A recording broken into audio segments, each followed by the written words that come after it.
Tonight, we will discover the ancient art of letting go through the gentle wisdom of Zen Buddhism. We will walk together through quiet teachings and simple stories of ordinary people who discovered extraordinary freedom. Before we begin, feel free to share what time it is and where you're listening from. You don't need to understand everything we explore together tonight. Just listen. Each tale is a doorway to the peace that comes when we stop fighting what life offers. Gently close your eyes if you haven't already. Let your breathing find its own rhythm. As we journey together through these teachings, let go of needing to remember everything or apply it perfectly. Simply receive what speaks to you and let the rest flow past like water in a stream. Relax. Take a slow, deep breath. And let's begin our journey together. In the mountains of ancient China, there was a village where order mattered above all else. The houses stood in perfect rows. The gardens followed precise patterns. Even the chickens seemed to know exactly where they belonged. This harmony was the life's work of Administrator Chen, a man who believed that proper organization could solve any problem and prevent any suffering. Chen had served the village for 15 years, and during that time he had created rules for everything. When to plant rice and when to harvest it. Where merchants could set up their stalls and for how long. Which paths people should take to the well and which direction they should walk around the temple. He had schedules for festivals, regulations for marriages, and detailed procedures for settling the smallest disputes. The villagers respected Chen's dedication. Under his careful management, their community had prospered. Crops grew in orderly fields. Trade flowed smoothly through organized markets. Children learned their lessons according to structured plans. Everything had its proper place and time. But one spring, the rains came differently than they had for many years. Instead of gentle showers that soaked the fields gradually, heavy storms arrived in bursts, followed by unexpected dry spells. Chen's carefully planned planting schedule, based on decades of previous weather patterns, no longer matched what the sky was actually doing. Some farmers wanted to plant early during the first heavy rain. Others preferred to wait for more predictable conditions. A few suggested planting different crops altogether, varieties that could handle irregular water better. But Chen's regulations were clear. Everyone must plant rice on the appointed day using the approved method in the designated areas. As the unusual weather continued, problems began to multiply. The rice planted according to schedule struggled in the inconsistent conditions. Meanwhile, wild grasses and flowers that had no schedule to follow seemed to thrive in the strange weather, growing thick and green in places where they had never been abundant before. Chen worked longer hours trying to manage these difficulties. He created new rules to address each problem as it arose. Special watering schedules for the struggling crops. Revised market hours to accommodate farmers dealing with unexpected challenges. Additional regulations about which plants could grow where and when they should be removed. But the more rules he created, the more complicated life became for everyone. Farmers spent as much time checking regulations as they did tending their fields. Merchants arrived to find that market rules had changed again overnight. Children missed lessons because their families were busy trying to follow the latest administrative requirements. One morning, Chen stood in the village center surveying the growing chaos despite his best efforts to control it. An old woman named Grandmother Wu, who had lived in the village longer than anyone could remember, approached him with a cup of tea. "Administrator Chen," she said gently, You look tired." "There is much to organize," Chen replied, accepting the tea gratefully. "The weather has disrupted all our careful plans. I must find a way to restore proper order. May I tell you something I have noticed?" Grandmother Wu asked. Chen nodded, though his attention was partly focused on a group of farmers who were not following the designated path to the fields. "I have watched this village for 70 years, she continued. "I have seen many springs with unusual weather. Each time, the people and the land find their own way to work together. But this spring feels different." "Different how?" "Usually when problems arise, people help each other figure out solutions. They share information about what is working and what is not. They try new approaches when old ones fail. But this spring, everyone keeps asking what the rules say instead of paying attention to what the land and weather are actually doing." Chen felt a flash of irritation. Without proper guidelines, people make poor decisions. They waste effort on approaches that have not been proven. Order prevents chaos. "Does it?" Grandmother Wu asked softly. "Look around. Is there more order now or less than when the strange weather began?" Chen looked more carefully at the scene before him. Despite all his additional regulations, the village did seem more chaotic than usual. People stood in confused groups trying to understand the latest requirements. Farmers waited for official permission to take actions they knew were needed immediately. Children played in scattered, aimless ways because their usual activities had been disrupted by changing schedules. But without structure, everything would fall apart, Chen insisted. "Perhaps," Grandmother Wu said. "Or perhaps there are different kinds of order. The order that comes from rules imposed from outside, and the order that emerges when people respond naturally to changing conditions." She pointed to a corner of the village where Chen had recently forbidden people to gather because it interfered with his traffic flow plan. "Do you see what is growing there now?" Chen looked and saw that wildflowers had sprouted in the unused space. Their bright colors created a cheerful spot that several villagers had begun to visit quietly, though technically they were not supposed to be there. "Those flowers have no schedule," Grandmother Wu continued. "No one told them where to grow or when to bloom. Yet they have created beauty in a place that was empty before." Over the following days, Chen found himself thinking about this conversation. He began to notice things he had been too busy organizing to see before. How farmers naturally shared tools and knowledge when regulations did not prevent them from gathering. How children created elaborate games when they were not confined to structured activities.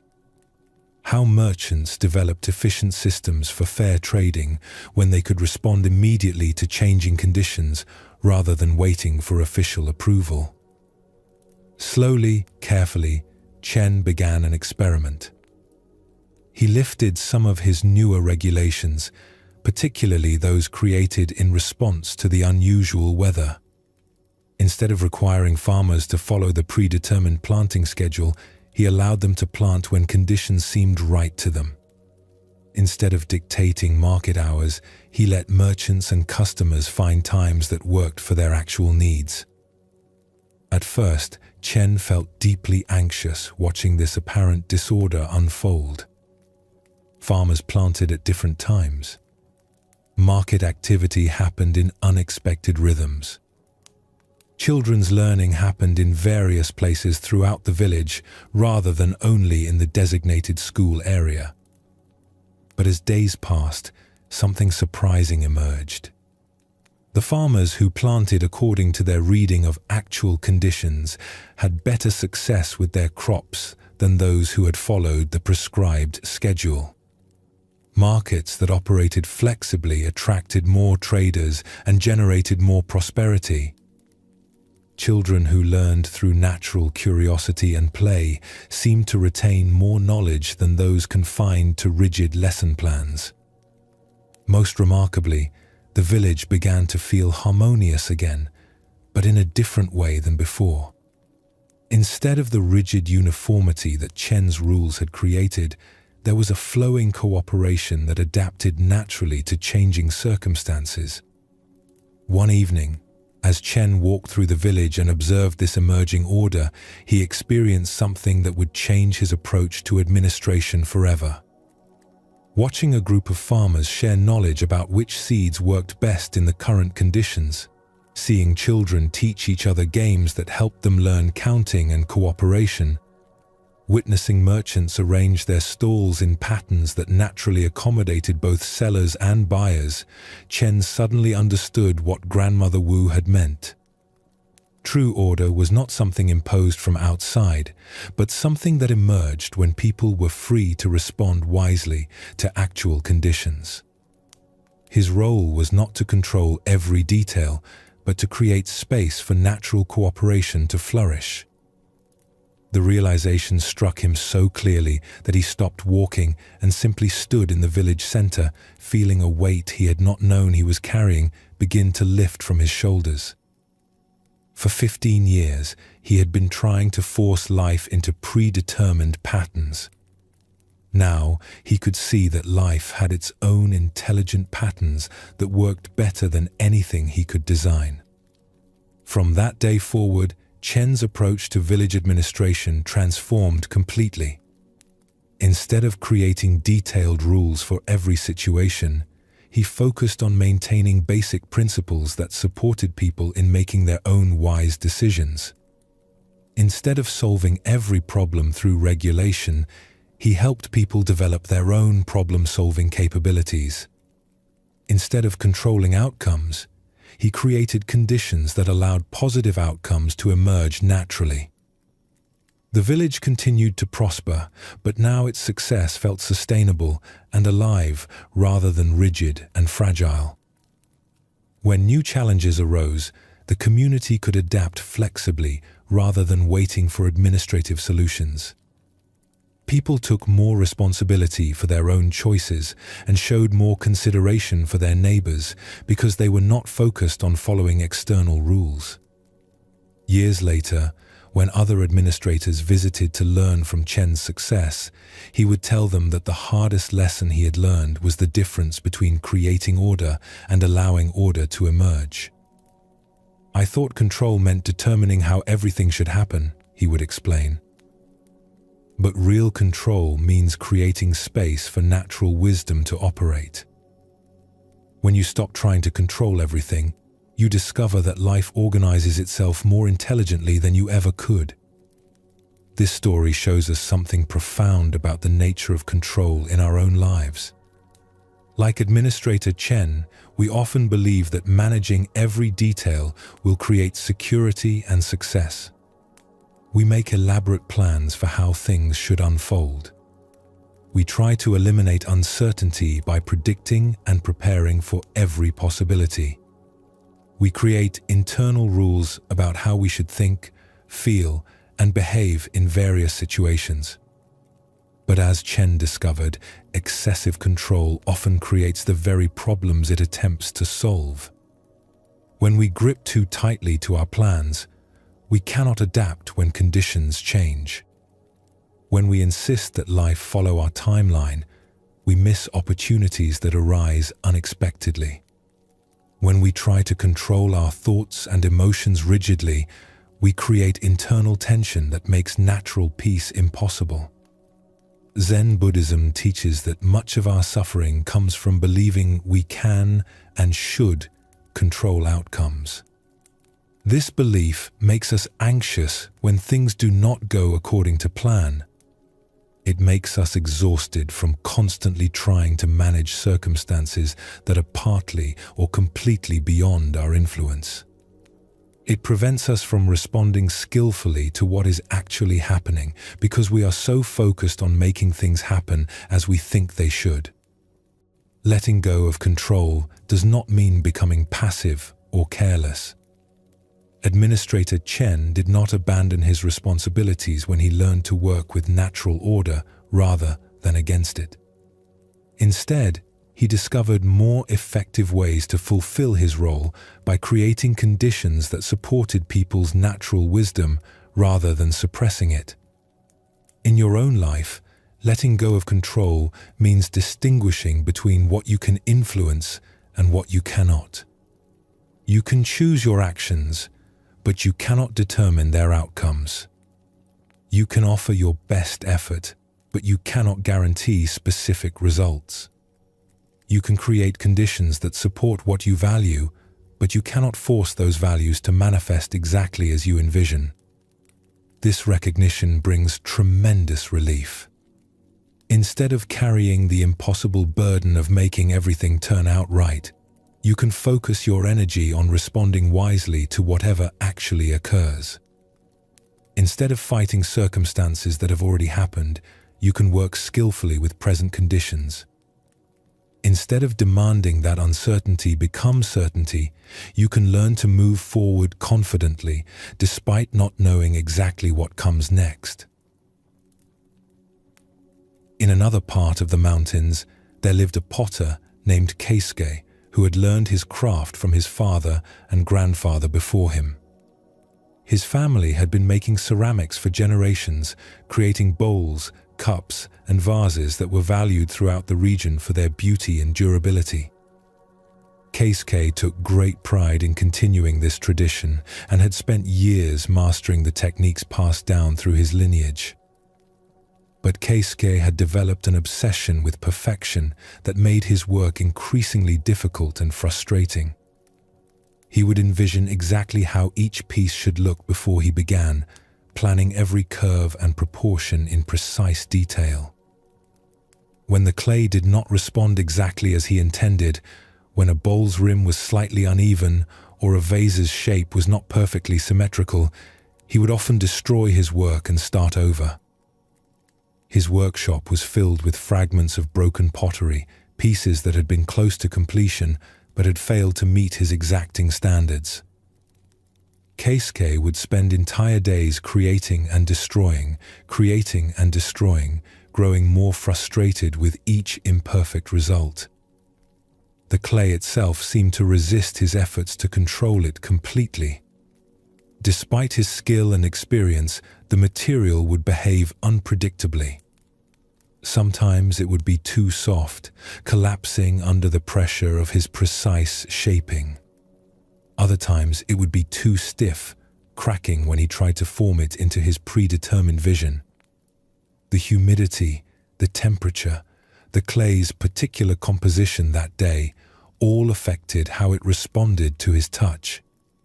Keisuke began to see the clay as his adversary, something to be conquered and forced into submission.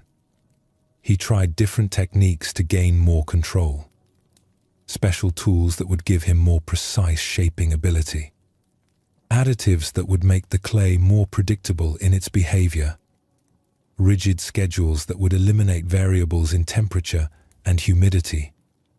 But the more he tried to control every aspect of the process, the more his pottery seemed to lack life and soul. Even when he managed to create pieces that matched his mental plans exactly, they felt cold and lifeless compared to the warm, vital ceramics his father and grandfather had made. One day, a traveling monk named Brother Jishin arrived in the village and visited Keisuke's workshop. He admired the technical skill evident in the completed pieces, but noticed the great pile of broken pottery fragments in the corner. "You must work very hard," Brother Jishin observed. "I see evidence of much effort here." "Too much effort for too little success," Keisuke replied bitterly. "The clay will not do what I want it to do.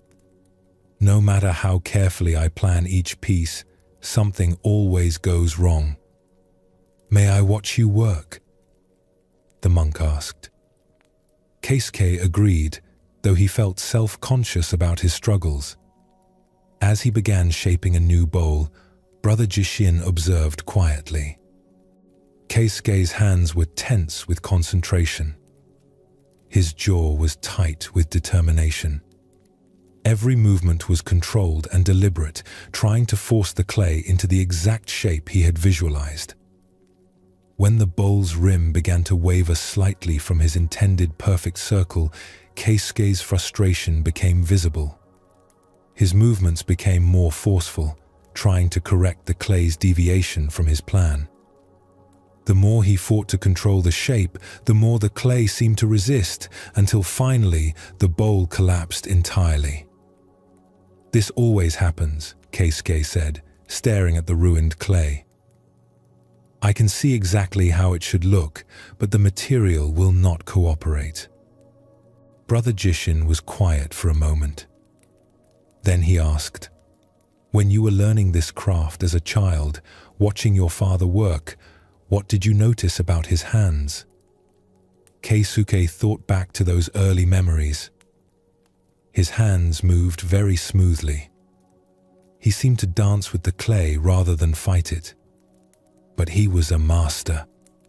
He had earned the right to that ease through decades of experience.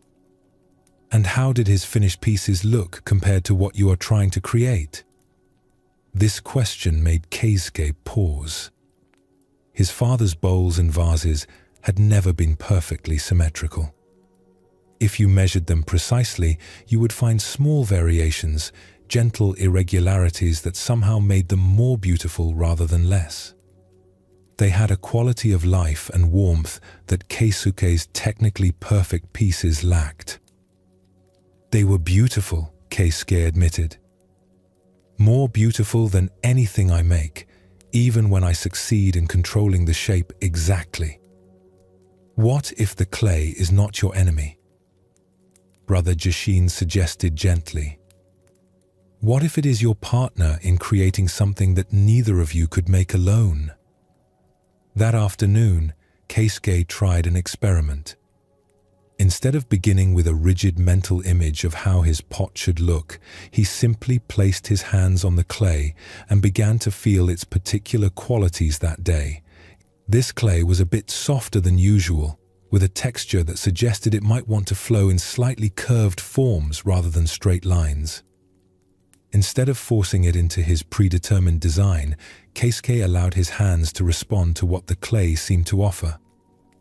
When it wanted to lean slightly to one side, instead of correcting it immediately, he explored whether that lean might create an interesting asymmetry.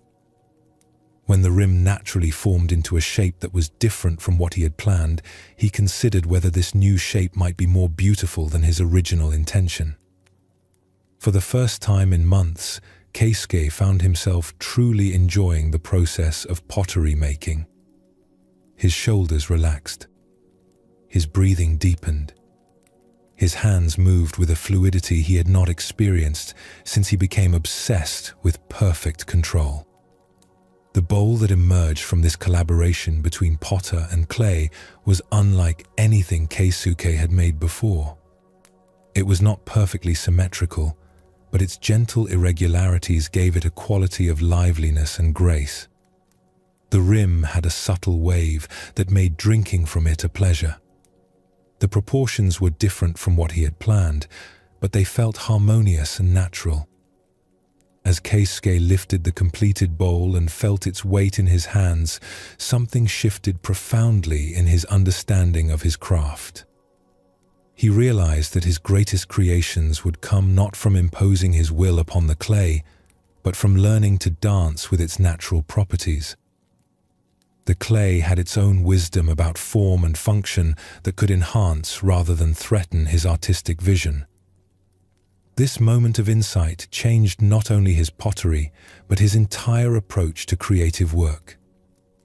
Instead of seeing materials as obstacles to overcome, he began to view them as collaborators with their own valuable contributions to make. Instead of demanding that his vision be realized exactly as conceived, he learned to allow his vision to evolve through interaction with the physical world. His pottery improved dramatically. Pieces that emerged from this collaborative approach had a quality of natural beauty that his controlled work had never achieved. They felt alive in the hands, comfortable to use, pleasing to look at from any angle. Other potters began to seek his advice, wondering how he had developed such mastery. "I learned to let the clay teach me," Keisuke would tell them.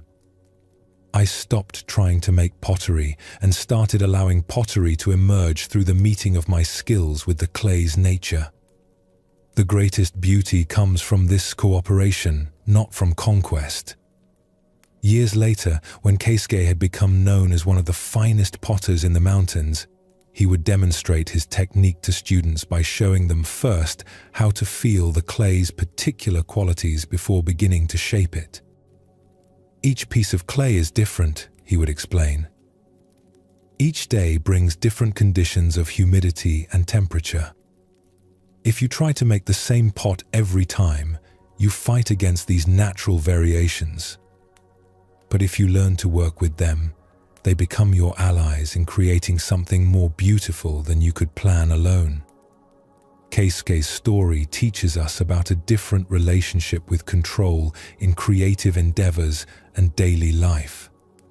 Like the potter learning to work with clay rather than against it, we can learn to work with circumstances rather than demanding that they conform to our predetermined plans. This does not mean abandoning our intentions or becoming completely passive. Keisuke still brought skill, knowledge, and artistic vision to his pottery making. But he learned to hold his intentions lightly, allowing them to evolve through interaction with reality rather than insisting that reality conform exactly to his initial ideas. In Zen tradition, this is sometimes called effortless effort, or action without force. It means applying your skills and energy fully while remaining open to outcomes that differ from your expectations. Like water flowing around rocks in a stream, this approach finds the most natural path forward rather than trying to force a direct route that ignores existing conditions. This principle applies to many areas of life. In relationships, instead of trying to control how others think or behave, we can learn to work skillfully with people as they actually are. In work, instead of rigidly following plans that circumstances have made obsolete, we can adapt our approach while maintaining our core objectives. In personal growth, instead of forcing ourselves to change according to arbitrary timelines, we can work patiently with our natural rhythms of development. The potter's transformation from fighting the clay to dancing with it shows how much energy becomes available when we stop wasting it on impossible control. Keisuke's work became less effortful and more effective once he learned to collaborate with natural forces rather than oppose them. Notice how this principle appears in your own breathing. You do not control each breath by conscious decision, yet breathing serves your life perfectly. When you try to control your breathing too rigidly, it becomes uncomfortable and inefficient. But when you allow your body's natural wisdom to guide the rhythm while maintaining awareness, breathing becomes both effortless and nourishing. This same balance between intention and release can guide your approach to daily challenges. You can set clear goals while remaining flexible about how those goals are achieved. You can work diligently while accepting that results may differ from expectations. You can care deeply about outcomes while finding satisfaction in the quality of your effort, regardless of specific results. The deepest teaching in both stories is that letting go of control often leads to better outcomes than grasping for control ever could.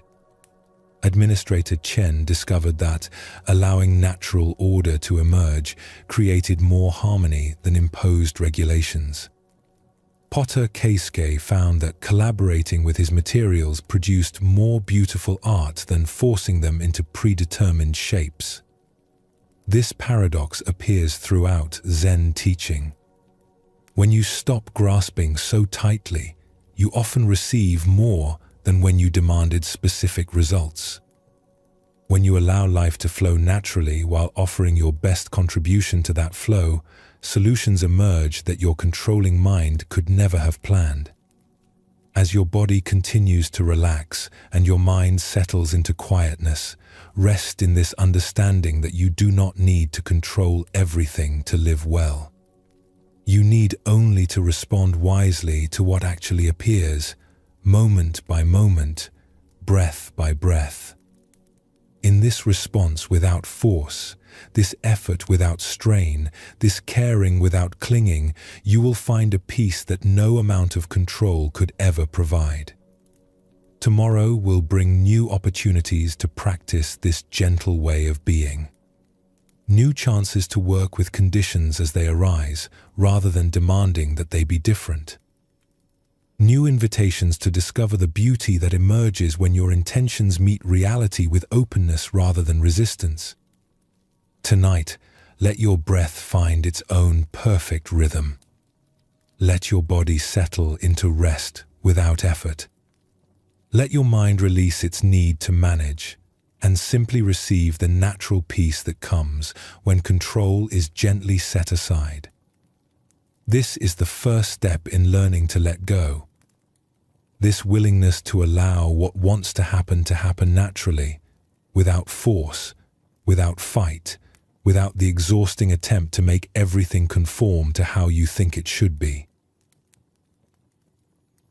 In a monastery high in the northern mountains, there lived a monk named Dogen who had found peace in the simple rhythm of prayer, meditation, and service. His days began before dawn with the sound of temple bells and continued through sunset with quiet work in the monastery gardens. To visitors, he appeared to embody the serenity that drew people to monastic life.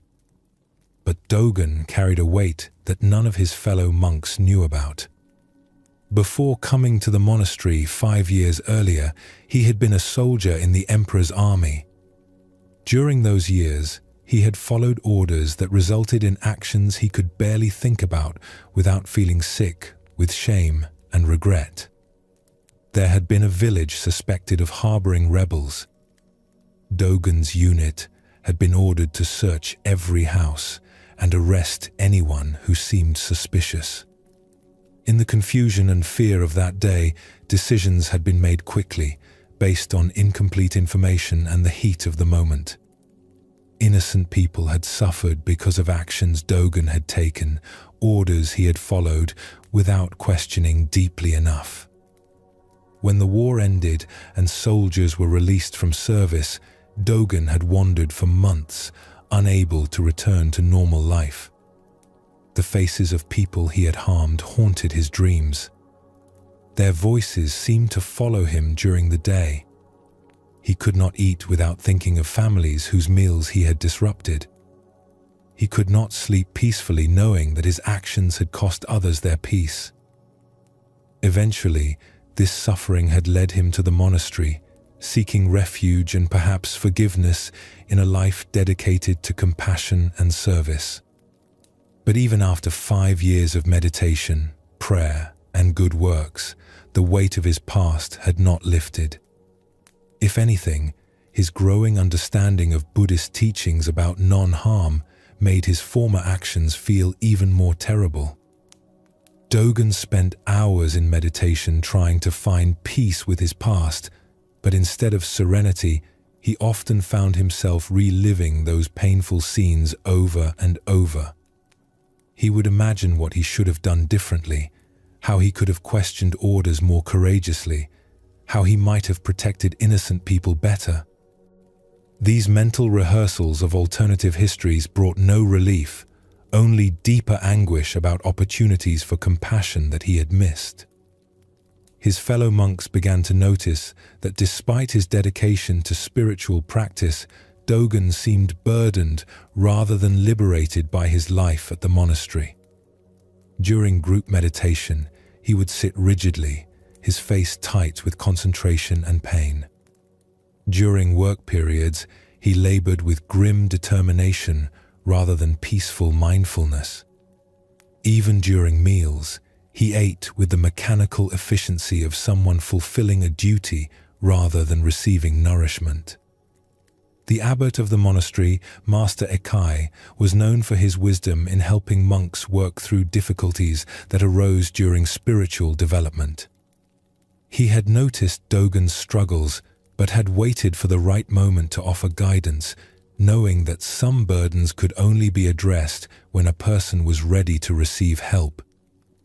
One autumn morning, as Dogen knelt weeding the monastery garden with his usual tense concentration, Master Ekai approached and began working quietly beside him. They worked in silence for some time, pulling weeds and preparing the soil for winter rest. Finally, Master Ekai spoke. "Brother Dogen, I have watched you tend this garden for many seasons. You work very hard, but I have never seen you enjoy the feel of earth in your hands or notice the beauty of what grows here." Dogen looked up, startled by this observation. "I try to work mindfully, Master. I focus on each task completely." "Yes, you focus intensely. But your focus seems to be on something other than the present moment. Even when your hands are in the soil, your mind appears to be elsewhere." Dogen felt exposed by this gentle perception. "I struggle with distractions during practice." "What kind of distractions?" For a long moment, Dogen was silent. Then, slowly, he began to share the burden he had carried alone for so many years. He told Master Ekai about his time as a soldier, about the village, about the actions he had taken that seemed unforgivable. He spoke of the faces that haunted him, the regret that felt like a stone in his chest, the guilt that made every moment of peace feel stolen and undeserved. Master Ekai listened without judgment, his hands continuing to work gently with the soil. When Dogen finished speaking, they sat in silence as leaves fell around them in the golden morning light. "Thank you for sharing this pain with me," Master Ekai said finally. "I can see why this burden feels so heavy. Tell me, what do you believe carrying this guilt accomplishes?" "It honors the people who were harmed. It ensures I never forget the importance of compassion. It keeps me mindful of the consequences of my actions." "And has carrying this guilt changed what happened in that village?" "No," Dogen admitted. "Nothing can change what happened." "Has it brought healing to the people who were harmed?" "No. They don't even know I exist now." "Has it made you a more compassionate person?" Dogen considered this carefully. "I don't know. I thought it would, but mostly it makes me afraid to act at all. I second-guess every decision, worry that I might cause harm again." Master Ekai nodded slowly. "I see. So, this guilt that you carry to honor those who were harmed actually prevents you from acting compassionately in the present. The weight that you bear to ensure you never forget the importance of kindness makes it difficult for you to be kind to yourself or others right now." They continued weeding in silence while this observation settled. Then Master Ekai asked another question. "Who were you when those actions were taken?" "I was a soldier, following orders, trying to do my duty as I understood it then." "And who are you now?" "I am a monk, dedicated to non-harm and service." "Are you the same person?" Dogen felt something stir in his chest, a possibility he had never considered. "The person I am now would never take those actions. The understanding I have now makes choices I made then impossible." "Exactly. The man who sits here with me has been shaped by regret into someone who deeply values compassion. The actions you took as a soldier helped create the wisdom you now possess. Can you see that your past suffering and your present wisdom are connected?" Over the following weeks, Master Ekai continued to guide Dogen in examining his relationship with his past. They explored how regret could serve transformation without becoming a prison. How memory of past mistakes could inform present choices without paralyzing them. How acknowledging harm done could lead to dedication to preventing future harm without requiring eternal punishment. The past exists now only in your memory, Master Ekai explained during one of their conversations. You cannot change what happened, but you can change how you relate to what happened. You can carry the lessons without carrying the burden. This distinction gradually began to transform Dogen's experience of his past. Instead of replaying scenes of what went wrong with self-torture, he began to examine what those experiences had taught him about the importance of questioning authority, protecting the vulnerable, and thinking deeply about the consequences of actions. Instead of using his guilt as proof that he was irredeemably bad, he began to see his capacity for remorse as evidence of moral development. Instead of believing that peace was something he did not deserve, he began to understand that cultivating peace in himself was one way to honor those who had been deprived of peace by his past actions. One morning, several months after his conversation with Master Ekai, Dogen was again working in the monastery garden when he experienced something that would complete his transformation. As he knelt planting seeds for the spring garden, feeling the cool earth and smelling the rich scent of composted leaves, he suddenly found himself fully present in the moment for the first time in years. The weight he had carried for so long was still there, but it had transformed from a crushing burden into something more like rich soil. His past experiences, including the painful ones, had become the ground from which his current compassion could grow. He could feel genuine love for the earth in his hands, sincere care for the seeds he was planting, authentic peace in the simple act of nurturing new life. In that moment, Dogen understood that true forgiveness of himself did not mean forgetting what had happened or pretending it was not important. It meant allowing his past mistakes to serve his present dedication to kindness. The pain he had experienced because of actions he regretted had opened his heart to understanding the pain of others. The guilt that had once paralyzed him had motivated him to live differently. From that day forward, Dogen's practice transformed. His meditation became peaceful rather than tormented. His work in the garden became a source of joy rather than grim duty. His interactions with fellow monks and visitors became warm and natural rather than self-conscious and withdrawn. When visitors to the monastery noticed the change in him and asked about his serenity, Dogen would sometimes share what he had learned about carrying the past skillfully. Regret can be a teacher or a prison, he would say. When we use our mistakes to torment ourselves endlessly, we waste the lessons they offer. But when we allow our past pain to deepen our present compassion, our worst experiences can become sources of wisdom.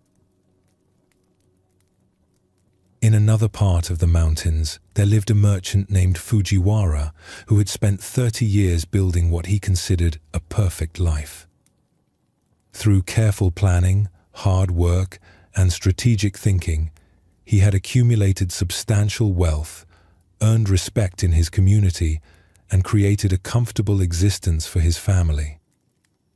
Fujiwara owned the largest trading business in his region, with warehouses full of goods, reliable relationships with suppliers and customers, and enough saved wealth to ensure security for generations.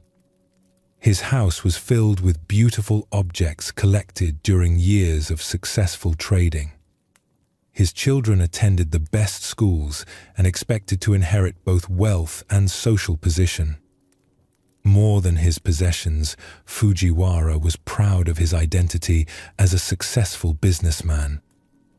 He took satisfaction in being known as someone who could solve problems, negotiate fair deals, and provide good lives for his family and employees.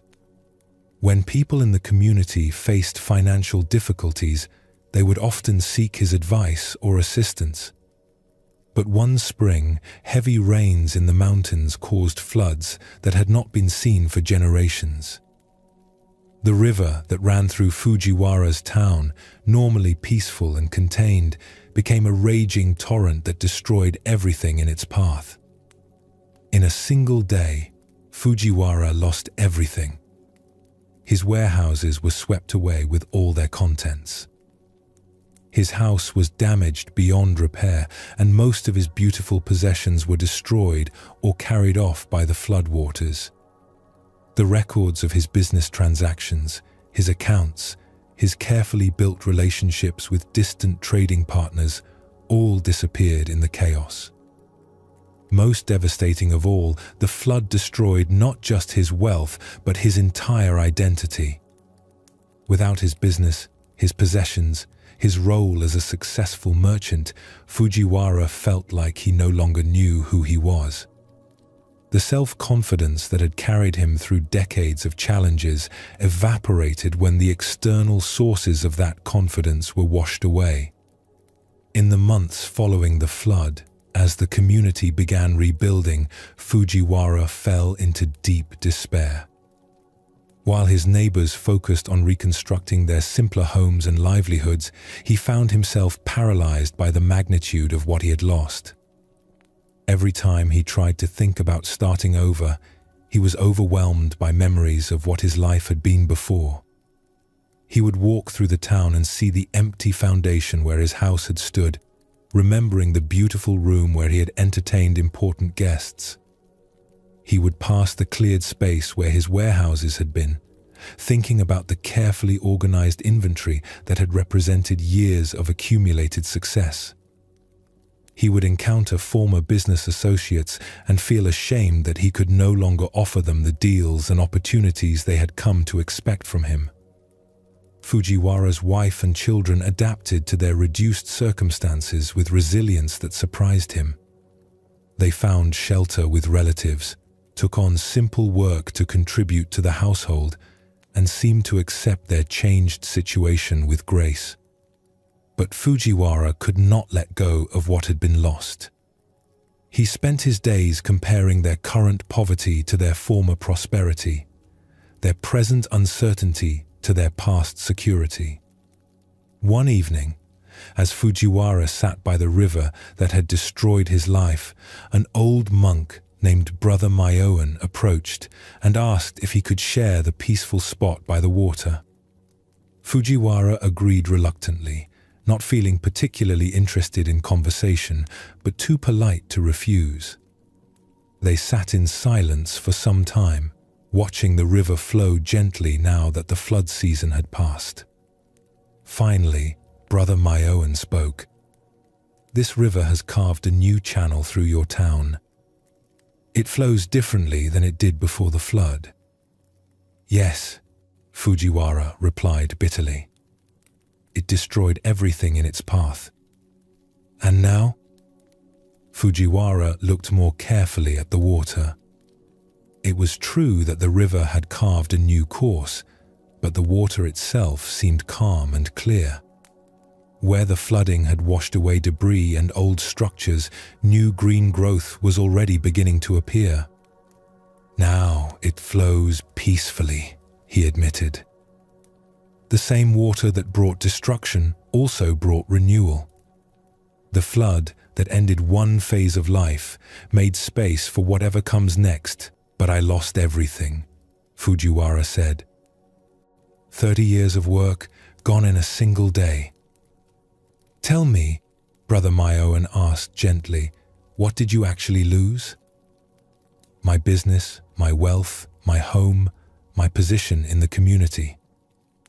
"And what do you still have?" This question annoyed Fujiwara. "Nothing of importance.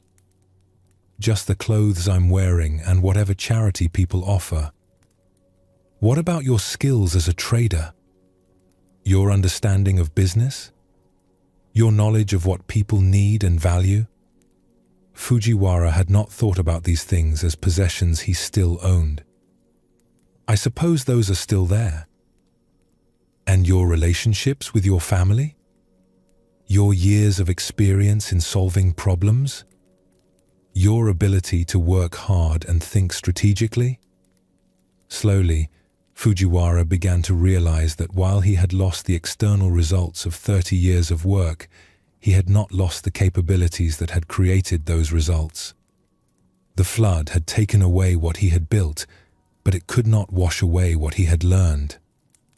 But even if I still have these abilities, Fujiwara said, I'm too old to start over. I don't have the energy to rebuild what took decades to create. Who says you need to rebuild the same thing? Brother Myoan asked. Perhaps what you lost was meant to be let go, so something new could emerge. Over the following weeks, this conversation remained in Fujiwara's mind. Gradually, he began to notice that his attachment to his former life was preventing him from seeing possibilities in his present situation. While he was focused on mourning what was gone, opportunities for new kinds of contribution were appearing around him. The flood had created needs in the community that hadn't existed before. People needed help organizing rebuilding efforts. They needed someone who understood logistics and planning. They needed a person with experience in negotiating and problem solving to help coordinate recovery work.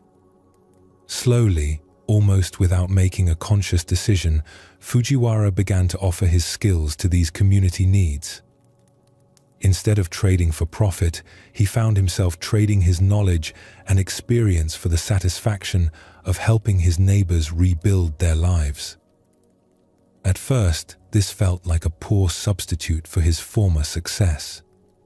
But as weeks passed, Fujiwara discovered something unexpected.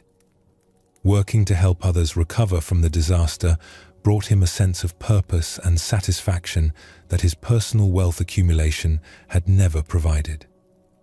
One morning, as he was helping organize the rebuilding of the community market, Fujiwara realized that he was genuinely happy for the first time since the flood. Not happy in the way he had been when business was prosperous, but happy in a deeper, more peaceful way that did not depend on external circumstances. The work he was doing now used the same skills he had developed as a merchant, but directed toward community benefit rather than personal gain. The recognition he received from neighbors was based on his helpfulness rather than his wealth. The security he felt came from knowing he could contribute meaningfully regardless of what he owned. In that moment of realization, Fujiwara experienced a profound letting go. He released his attachment to the identity of successful merchant and discovered underneath it a more essential identity of useful person. He let go of defining himself by what he possessed and found a definition based on what he could offer. The flood had forced him to lose everything external, but in losing those things he had found something internal that could never be washed away by any disaster. His capacity to contribute, to solve problems, to care about others' well-being, these were possessions that no flood could destroy. Years later, when young merchants would ask Fujiwara for advice about building wealth and security, he would tell them about the flood that had been both the worst and best thing that ever happened to him. I thought security came from accumulating things that could be lost, he would explain. But real security comes from developing capabilities that can never be taken away. I thought identity came from what I owned, but I discovered it comes from what I can offer. The flood took away everything I thought I needed and revealed everything I actually need. These two stories teach us profound truths about releasing our attachment to the past, whether that past contains actions we regret or achievements we have lost. Dogen's transformation shows us that we can carry the lessons of past mistakes without being imprisoned by guilt and shame. His journey from tormented regret to peaceful wisdom demonstrates that our worst experiences can become sources of compassion if we learn to relate to them skillfully. The key insight in Dogen's story is that endless self-punishment does not honor those we may have harmed or prevent future harm from occurring. In fact, being paralyzed by guilt often prevents us from acting compassionately in the present. True amends for past mistakes come through allowing those mistakes to teach us how to live more wisely now. Zen Buddhism teaches that the past exists only in memory, not in reality. The actions you took yesterday, the words you spoke last week, the choices you made years ago, all exist now only as thoughts arising in present awareness. You cannot change what happened, but you can change how you relate to what happened. This does not mean pretending that past actions were unimportant or denying the real effects they may have had. It means distinguishing between honoring the lessons of experience and torturing yourself with endless regret. The person you are now has been shaped by all your experiences, including the painful ones. Your capacity for wisdom often grows directly from your capacity for learning from mistakes. Fujiwara's story illustrates another aspect of letting go of the past, releasing attachment to former identities and achievements. Like many people, Fujiwara had built his sense of self around external accomplishments and possessions. When these were taken away, he initially felt like he no longer existed. But the flood revealed what the Buddhist teachings call the difference between the small self and the true self. The small self consists of roles, possessions, achievements, and social positions. The true self includes the deeper capabilities, wisdom, and capacity for love that exist independent of external circumstances.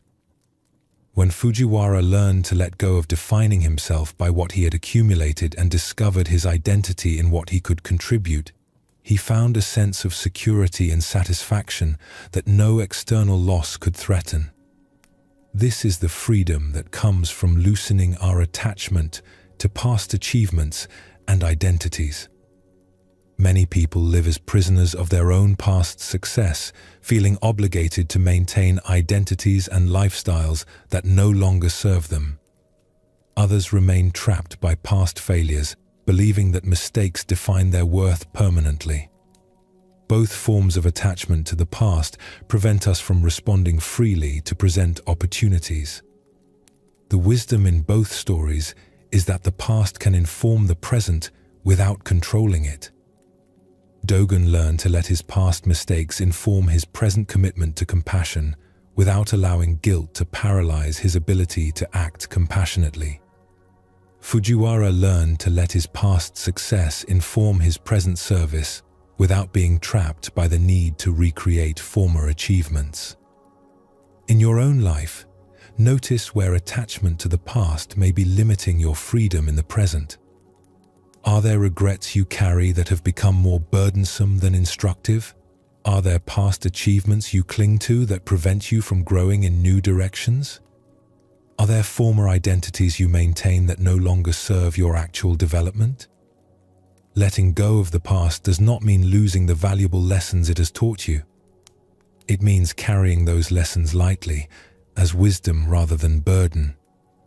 It means allowing what you have learned from experience to guide present choices without demanding that the present recreate or fix the past. As your breathing naturally deepens and your body settles into rest, notice how each exhale naturally releases what is no longer needed. Your lungs do not hold on to yesterday's breath. They let it go completely to make space for fresh air to enter. This same natural rhythm of release and renewal can guide your relationship with past experiences. What no longer serves you can be exhaled gently. What nourishes your present wisdom can be retained without grasping. Each moment offers a fresh opportunity to respond to life from what you have learned rather than from what you regret or miss. The past has brought you to this present moment. It has taught you valuable lessons about compassion, resilience, and what truly matters. Honor those lessons by allowing them to guide you toward greater freedom and peace. Let go of what cannot be changed. Embrace what can still unfold. Rest in the understanding that who you are now includes all you have experienced without being limited by any of it. Tomorrow offers new chances to apply the wisdom your past has taught you.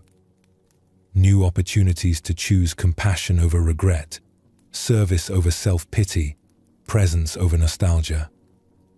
Tonight, let the past rest in memory where it belongs, while your heart remains open to whatever wants to emerge in the continuing flow of life. In a prosperous market town, there lived a tea merchant named Noboru who had built what appeared to be a successful business over many years. His shop occupied a prime location on the main street, and his customers included some of the wealthiest and most influential people in the community. Noboru took great pride in being known as someone who understood quality and could provide exactly what discriminating customers desired. But Noboru's success came at a hidden cost that was consuming his peace and authenticity.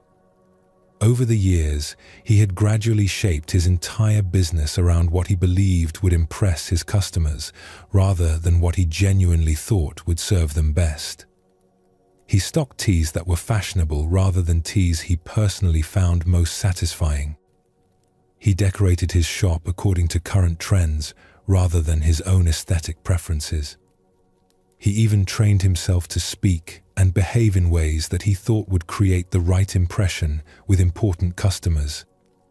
This constant adaptation to others' expectations had become so habitual that Noboru had almost forgotten what his own preferences actually were. When he tasted different teas, his first thought was not whether he enjoyed them, but whether they would appeal to customers who expected him to stock only the finest varieties. When he arranged his shop displays, he chose items not for their beauty or functionality, but for their ability to signal sophistication and good taste to visitors. The exhausting effort of maintaining this carefully constructed image began to affect every aspect of Noboru's life. He found himself changing his opinions about various topics depending on which customers he was speaking with. He would praise certain tea ceremonies when talking to traditional customers, then criticize those same ceremonies when speaking with people who preferred modern approaches. He would express enthusiasm for expensive imports when serving wealthy clients, then complain about the excessive cost of foreign goods when talking to more modest customers. This constant shifting of positions to match what he thought others wanted to hear made conversations feel performative rather than genuine. Noboru began to feel like he was acting a role rather than expressing himself honestly. Worse, he started to doubt his own judgment about tea, about business, and about what truly mattered to him personally. The strain of this performance became particularly evident during a busy festival season when many visitors came to town and his shop was constantly full of potential customers. Noboru found himself agreeing with contradictory opinions expressed by different people within the same hour. When one customer praised a particular type of tea ceremony as the height of refinement, Noboru enthusiastically agreed. When the next customer criticized that same ceremony as pretentious and outdated, Noboru nodded along with equal enthusiasm. One afternoon, after a particularly exhausting day of shifting his expressed opinions to match various customers' preferences, Noboru realized he could no longer remember what he actually thought about topics he had once felt passionate about. His genuine preferences had been buried under layers of calculated responses designed to please others. That evening, feeling confused and depleted, Noboru closed his shop early and walked to a small temple on the outskirts of town, where he sometimes went to find quiet when business pressures became overwhelming. As he sat in the peaceful garden, trying to sort through his tangled thoughts, an elderly monk named Brother Rio approached and asked if he could share the bench. They sat in comfortable silence for some time, watching the sun set behind the mountains. Finally, Brother Rio spoke quietly. "You seem troubled, friend. Is there something weighing on your mind?" Noboru found himself sharing his confusion about his business, his customers, and his own lost sense of authentic preference. He described how trying to please everyone had left him uncertain about his own opinions on topics he had once understood clearly. "I used to love tea," Noboru said. "I used to have strong feelings about which varieties were truly exceptional and which ceremonies brought out the best qualities in different blends. But now I find myself praising whatever I think each customer wants to hear. I've lost touch with my own taste." Brother Rio listened thoughtfully. When Noboru finished speaking, the monk asked a simple question that cut to the heart of the matter. "When you started your tea business, what drew you to this work?" Noboru had to think back many years to remember. "I loved sharing good tea with people. I enjoyed helping them discover flavors and ceremonies that brought them pleasure and peace. I felt excited about connecting people with teas that matched their genuine preferences. And do you still help people discover what truly brings them pleasure?" This question made Noboru pause. He realized that in his effort to impress customers with his sophisticated knowledge, he had stopped asking them what they actually enjoyed. Instead of helping them explore their own tastes, he had been trying to convince them to appreciate whatever he thought would make him seem knowledgeable and successful. "I think I've been more focused on demonstrating my expertise than on serving their real needs," Noboru admitted. "And how has this approach affected your satisfaction with your work?" "It's made everything feel false and exhausting. Even when customers praise my knowledge or buy expensive teas, I don't feel genuinely satisfied because I know I'm performing rather than sharing something I truly believe in." Brother Rio was quiet for a moment, watching leaves fall in the temple garden. Then he asked another penetrating question. "If you were the only person who would ever know about the quality of tea you served, how would you run your business?" This hypothetical struck Noboru powerfully. If no one else would ever form an opinion about his choices, if there were no customers to impress and no reputation to maintain, what kind of tea would he stock? How would he arrange his shop? What kind of service would he offer? As he considered these questions, Noboru began to reconnect with preferences and values he had not consulted in years. He realized that if he were serving tea only for his own satisfaction, he would choose varieties based on their actual quality and character rather than their fashionable reputation. He would create a shop environment that felt welcoming and authentic rather than impressive. He would focus on understanding each customer's genuine preferences rather than trying to shape their opinions to match current trends. Over the following weeks, Noboru gradually began to restructure his business around his rediscovered authentic preferences rather than his assumptions about what would impress others. This process required courage, as it meant risking the disapproval of customers who had become accustomed to his agreeable adaptability. He started offering tea varieties that he personally found exceptional, even when they were less fashionable than what other merchants were promoting. He rearranged his shop to reflect his own aesthetic sensibilities rather than current decorating trends. Most importantly, he began asking customers about their own taste preferences and guiding them toward teas that matched what they actually enjoyed rather than what he thought they should appreciate. The results of this transformation surprised Noboru.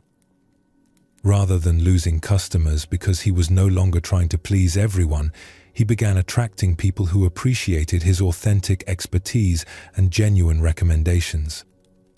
His conversations with customers became more satisfying because they were based on honest exchange rather than calculated performance.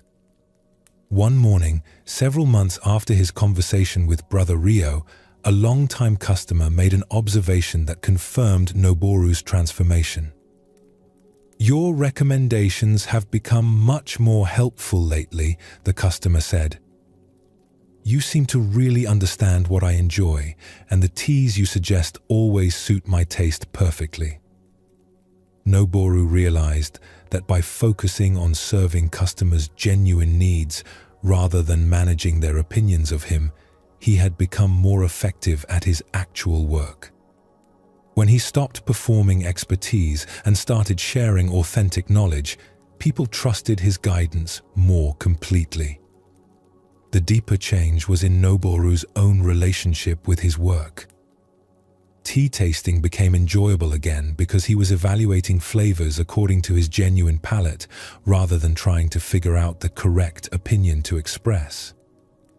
Business decisions became clearer because they were based on his authentic values rather than calculations about what would create the best impression. Years later, when Noboru had become known throughout the region for his honest expertise and exceptional tea selection, he would reflect on the transformation that began with Brother Rio's simple questions. "I learned that trying to please everyone actually serves no one well," he would tell younger merchants who sought his advice. "When you lose touch with your own authentic judgment, you have nothing genuine to offer others. But when you serve from your true understanding and sincere care, people sense that authenticity and trust your guidance." Noboru's story reveals something profound about how the need for others' approval can undermine the very qualities it seeks to demonstrate. The tea merchant discovered that trying to manage others' opinions actually prevented him from developing authentic expertise and genuine service. The tea merchant's transformation shows how being controlled by customers' opinions had disconnected him from the authentic knowledge and passion that made him genuinely valuable as a guide to quality tea. When he stopped performing expertise and started sharing real understanding, his service improved and his satisfaction with work returned. Noboru's story points to an essential insight. Authentic development in any area requires the freedom to be honestly where you are, rather than pretending to be where you think others expect you to be. Zen Buddhism recognizes that the need for approval often comes from a misunderstanding about the source of true confidence and security. When we believe our worth depends on others' opinions, we become trapped in an impossible situation. We cannot control what others think, but we exhaust ourselves trying to manage their perceptions. This creates several problems. First, it prevents authentic self-knowledge because we are so focused on how we appear externally that we lose touch with our actual inner experience. Second, it makes us less effective at our actual work because energy goes into image management rather than genuine skill development. Third, it creates anxiety and self-consciousness that interferes with natural performance and expression. The alternative that Noboru discovered involves shifting the source of validation from external approval to internal alignment. Instead of asking, "What will others think of this choice?" he learned to ask, "What choice reflects my genuine understanding and values?" This does not mean becoming indifferent to others or dismissing all feedback. Noboru continued to care about serving his community well, but he distinguished between caring about others' well-being and being controlled by others' opinions. Useful feedback from others can help us see blind spots in our thinking or areas where our skills need development. But this feedback is most helpful when we can receive it without our sense of worth depending on whether the feedback is positive or negative. When your confidence comes from knowing yourself clearly rather than from others thinking well of you, criticism becomes information rather than threat. You can consider whether feedback points to something useful to learn without feeling defensive or devastated when others don't approve of your choices. Similarly, praise becomes appreciated but not necessary. You can enjoy others' recognition without depending on it for your sense of value or competence. The practice of letting go of others' opinions involves learning to distinguish between your actual preferences and what you think others want you to prefer. Like Noboru discovering his genuine taste in tea, you can reconnect with your authentic values and interests by asking what you would choose if no one else would ever know about your decision. This requires courage because it means risking disapproval from people who have become accustomed to your agreeable adaptability. But it also brings tremendous relief because you no longer need to carry the impossible burden of trying to please everyone while remaining true to yourself. In any area of development, authenticity is essential for genuine progress. Spiritual growth requires the willingness to work with your actual experience rather than trying to create experiences that would look good to others. The deepest freedom comes from understanding that you cannot control others' opinions and do not need to control them. People will think what they think based on their own conditioning, preferences, and limited information about your situation. Their opinions reflect their perspective more than your actual worth or competence. When you stop trying to manage others' perceptions and start focusing on developing your authentic capabilities and living according to your genuine values, something remarkable happens. People often respond more positively to authenticity than they ever did to your efforts to please them. This happens because authenticity is attractive and trustworthy in ways that performance cannot match. When others sense that you are being genuine rather than calculating, they feel more comfortable being genuine themselves. When they see that you have clear values and preferences, they trust your judgment more than when you seem to shift positions based on what you think they want to hear. As your breathing naturally deepens and your body settles into rest, notice how the breath flows without concern for others' opinions about how you should breathe. Your lungs do not worry about impressing anyone with their technique. Your heart does not try to beat in a way that would earn approval. The natural functions of your body operate from their own intelligence rather than from concern about external evaluation. This same natural authenticity is available in all areas of life. You can speak from your genuine understanding rather than from calculations about what would sound impressive. You can make choices based on your actual values rather than on what you think others expect. You can develop your capabilities according to your real interests rather than according to what would create the best impression. The peace that comes from this authenticity is deeper and more stable than any satisfaction that comes from others' approval. External approval feels good temporarily, but requires constant maintenance and can be withdrawn at any time. Internal alignment with your genuine values and authentic development creates a sense of rightness that persists regardless of others' changing opinions. Tomorrow will bring new opportunities to practice this freedom from others' opinions. New chances to choose authenticity over performance, genuine development over impressive appearance, internal validation over external approval. Tonight, rest in the understanding that your worth is not determined by what others think about you. Your value comes from your capacity for awareness, growth, compassion, and authentic contribution to life. These qualities develop through honest engagement with your experience, not through managing your image. Let go of the exhausting effort to control others' perceptions. Trust that being genuinely yourself serves both your own development and your ability to contribute meaningfully to others' lives.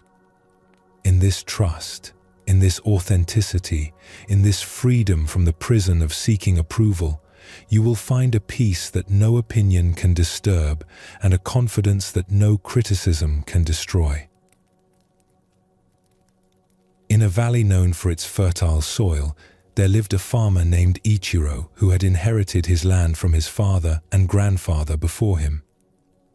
For 15 years, he had worked the same fields, growing rice that fed his family and provided surplus to sell in the nearby market town. His neighbors considered him knowledgeable and successful, often seeking his advice about timing and techniques for their own crops. But beneath Ichiro's competent exterior, anxiety churned like a restless wind. From the moment he planted each season's rice until the final grain was harvested and stored, he worried constantly about everything that could go wrong. Too much rain might flood the young plants. Too little rain might stunt their growth. Insects might arrive in swarms to devour the green shoots. Disease might spread through the fields. Early frost might kill the crop before it could mature. Each morning, Ichiro would wake before dawn not from peaceful readiness to work, but from dreams filled with images of failed harvests and empty granaries. He would walk through his fields, checking for signs of trouble, examining each plant with anxious attention, searching for evidence of problems that might be beginning to develop. His worry extended far beyond the current growing season. Even when this year's crop was thriving, Ichiro would begin fretting about next year's planting. What if the weather patterns changed? What if pests developed resistance to his protective measures? What if market prices fell and his usual income could not support his family?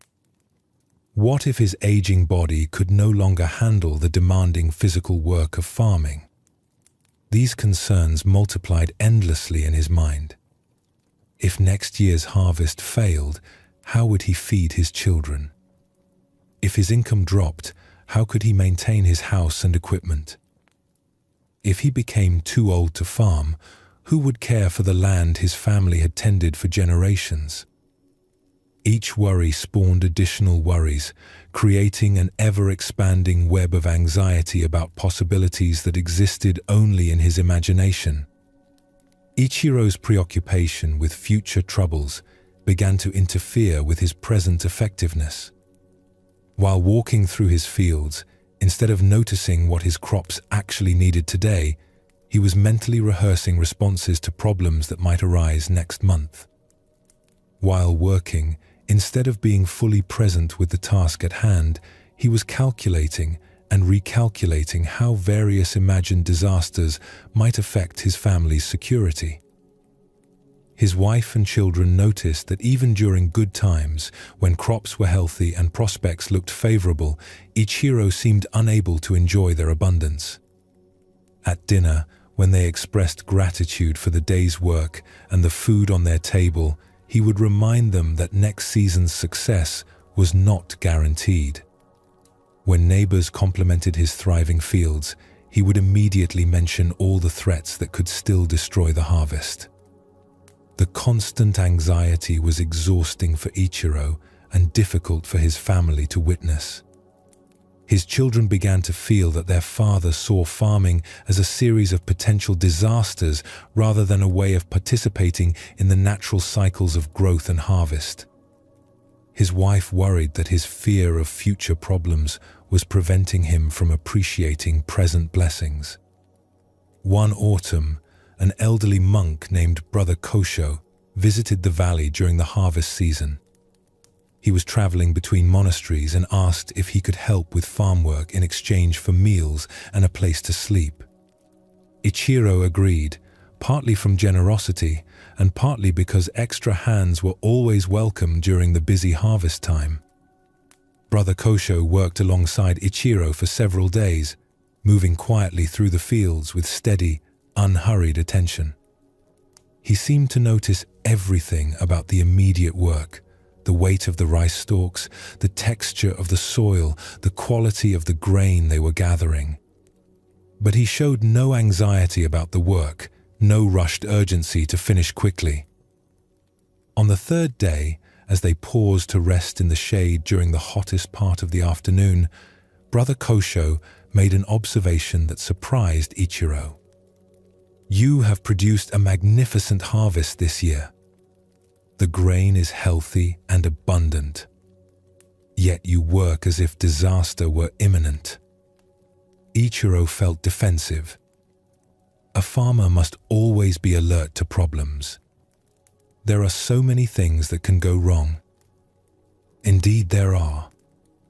Tell me, what specific problem are you watching for right now?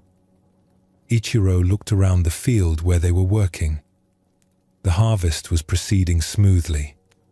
The weather was perfect for gathering grain. No pests were visible. No disease was evident. The immediate present moment contained no actual problems. "Well, not right now specifically," Ichiro admitted. "But next year's planting season could bring many difficulties."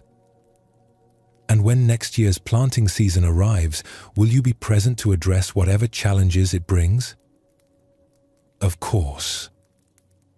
"So you are spending today's energy worrying about problems you will handle tomorrow if they occur?" This question stopped Ichiro short. He had never thought about it quite this way. "I suppose so, yes." Brother Kosho was quiet for a moment, watching a bird land on a nearby fence post and then fly away. "I noticed that bird does not seem worried about where tomorrow's food will come from. Yet it appears well fed and healthy. But birds are different from humans. They don't have to plan ahead or take responsibility for their families." "True. But tell me, does your worry about next year's challenges help you prepare for them more effectively?" Ichiro considered this carefully. Most of his anxiety was not about practical preparation. He did plan ahead, researching better farming techniques, saving seeds from his best plants, maintaining his tools and equipment. But the worry that kept him awake at night and distracted him during the day was not productive planning.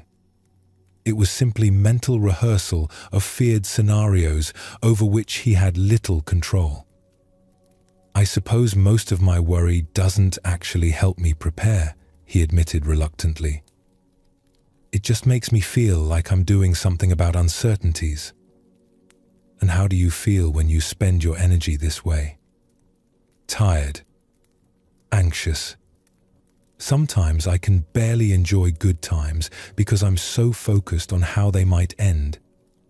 Brother Kosho nodded understanding. "Would you like to learn a different way to think about the future?" Over the remaining days of harvest, Brother Kosho shared with Ichiro a perspective on time and planning that gradually began to transform the farmer's relationship with uncertainty. "The future exists only in imagination," the monk explained as they worked together. "When tomorrow arrives, it will be today. Next year, when it comes, will be this year. You will always meet challenges in the present moment, never in some imagined future time." This insight began to shift something in Ichiro's thinking. He realized that he had been living as if the future were a separate realm where problems would be more difficult to handle than they were in present reality. But actually, he would face future challenges with the same capabilities, the same immediate attention, the same ability to respond skillfully that he possessed right now.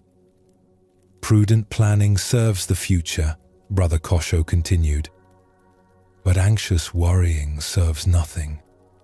Planning means taking wise action today to prepare for likely possibilities.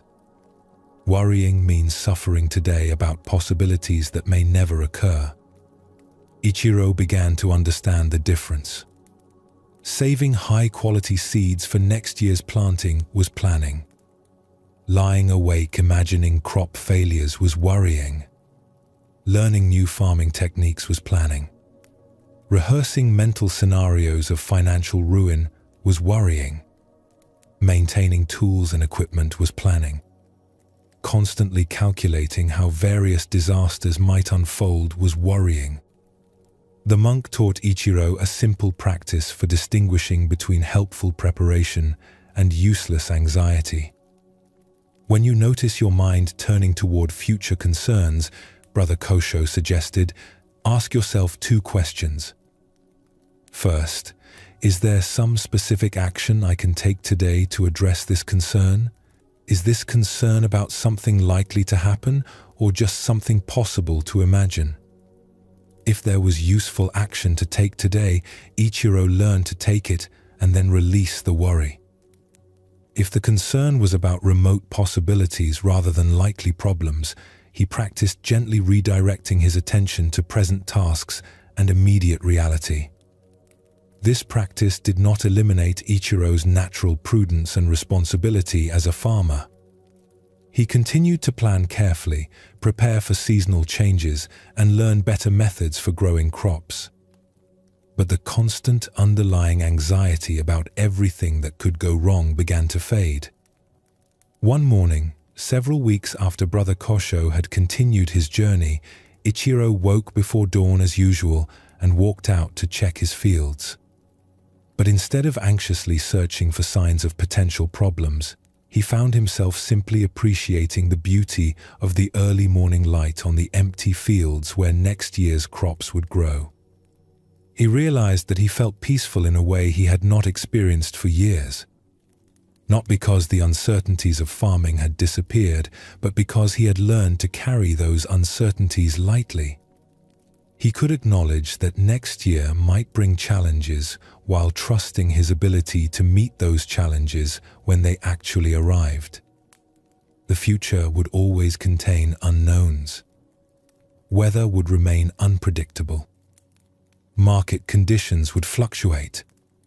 Equipment would occasionally fail. But Ichiro understood now that he could prepare wisely for likely possibilities without suffering unnecessarily about imaginary disasters. His family immediately noticed the change in him. At meals, he could enjoy their food without immediately mentioning future concerns. When neighbors complimented his farming success, he could accept their praise with genuine gratitude.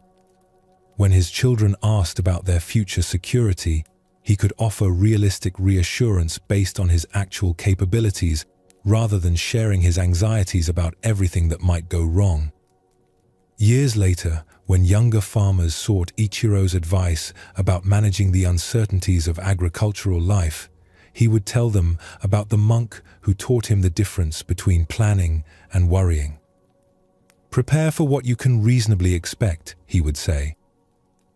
But don't waste your present peace suffering about possibilities that exist only in fearful imagination.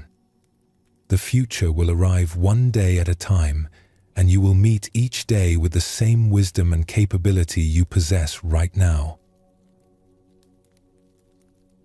In a mountain village renowned for its artisans, there lived a calligrapher named Sato who had dedicated his life to mastering the ancient art of brush painting.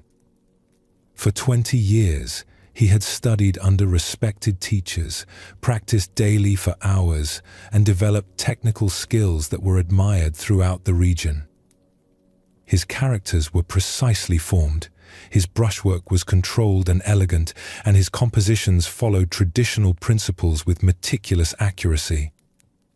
But despite his obvious competence, Sato felt trapped by his own pursuit of flawless execution.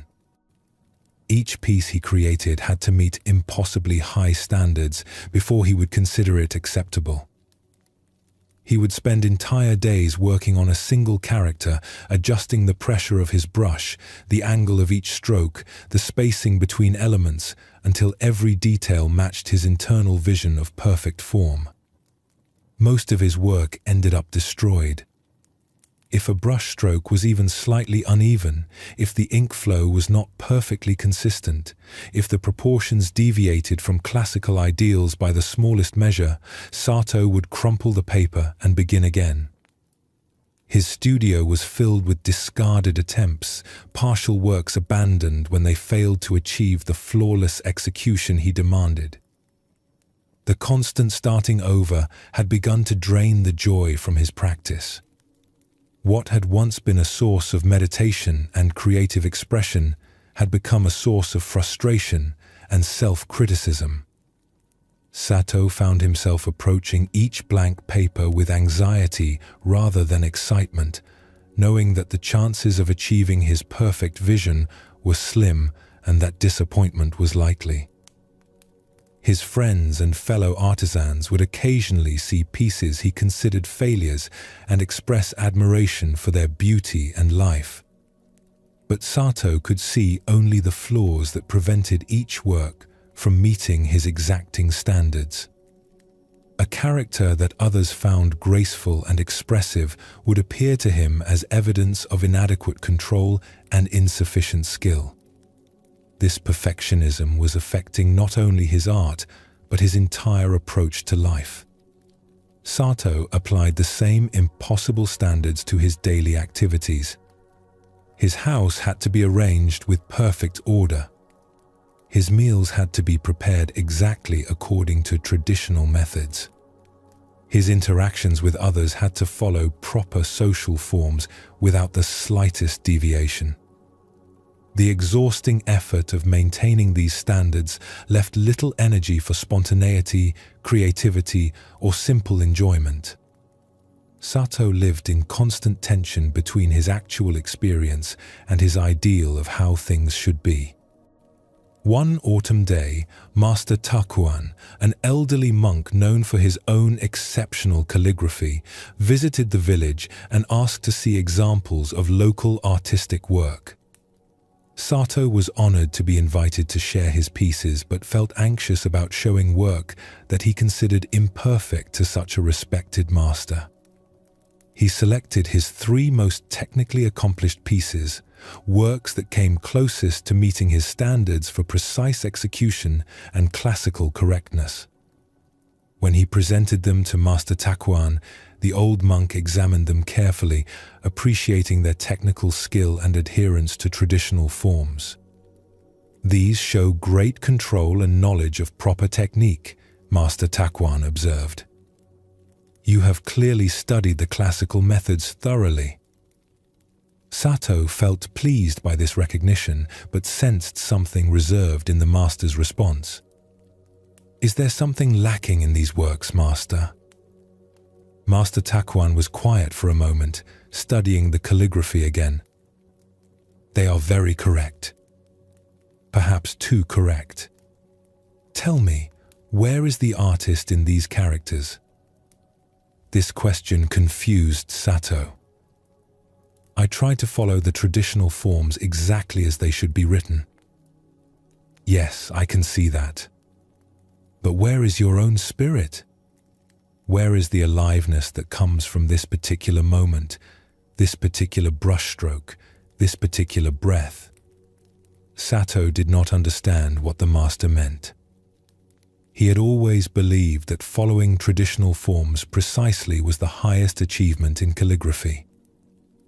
"May I see your practice papers?" Master Takuan asked. "The pieces you work on when you are not trying to create finished art." Reluctantly, Sato brought out some of the casual brushwork he did during daily practice, characters written quickly without the intense concentration he brought to formal pieces. These were works he had never considered showing to anyone because they contained obvious imperfections and deviations from classical standards. Master Takuan examined these practice pieces with immediate interest.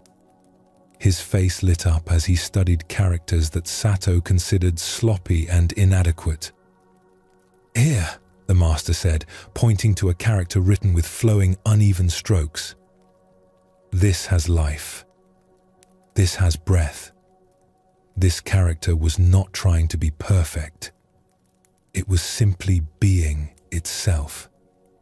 Sato looked at the character Master Takuan was admiring and saw only flaws. The brushwork was irregular. The proportions were unbalanced. The ink flow showed variations in pressure and speed. But Master, that character violates several principles of proper form. Does it? Or does it express something that rigid adherence to principles cannot capture? Master Takuan picked up a brush and demonstrated, writing the same character with loose, confident strokes that captured the essence of the meaning while deviating significantly from textbook form. Classical principles are like the banks of a river, the master explained. They give the water direction and structure, but the water itself must flow naturally within those banks. If you make the banks so narrow and rigid that the water cannot flow at all, you have defeated the purpose of both the banks and the water. Over the following days, Master Takuan worked with Sato to explore a different approach to calligraphy.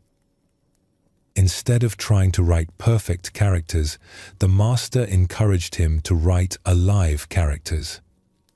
Instead of controlling every detail of execution, he guided Sato toward allowing natural expression to emerge within the framework of traditional knowledge.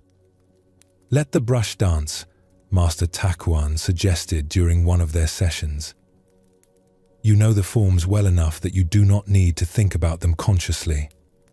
Trust your hand to follow the principles while your spirit guides the expression." This approach felt terrifying to Sato at first. Without conscious control over every detail, how could he ensure that his work would be acceptable?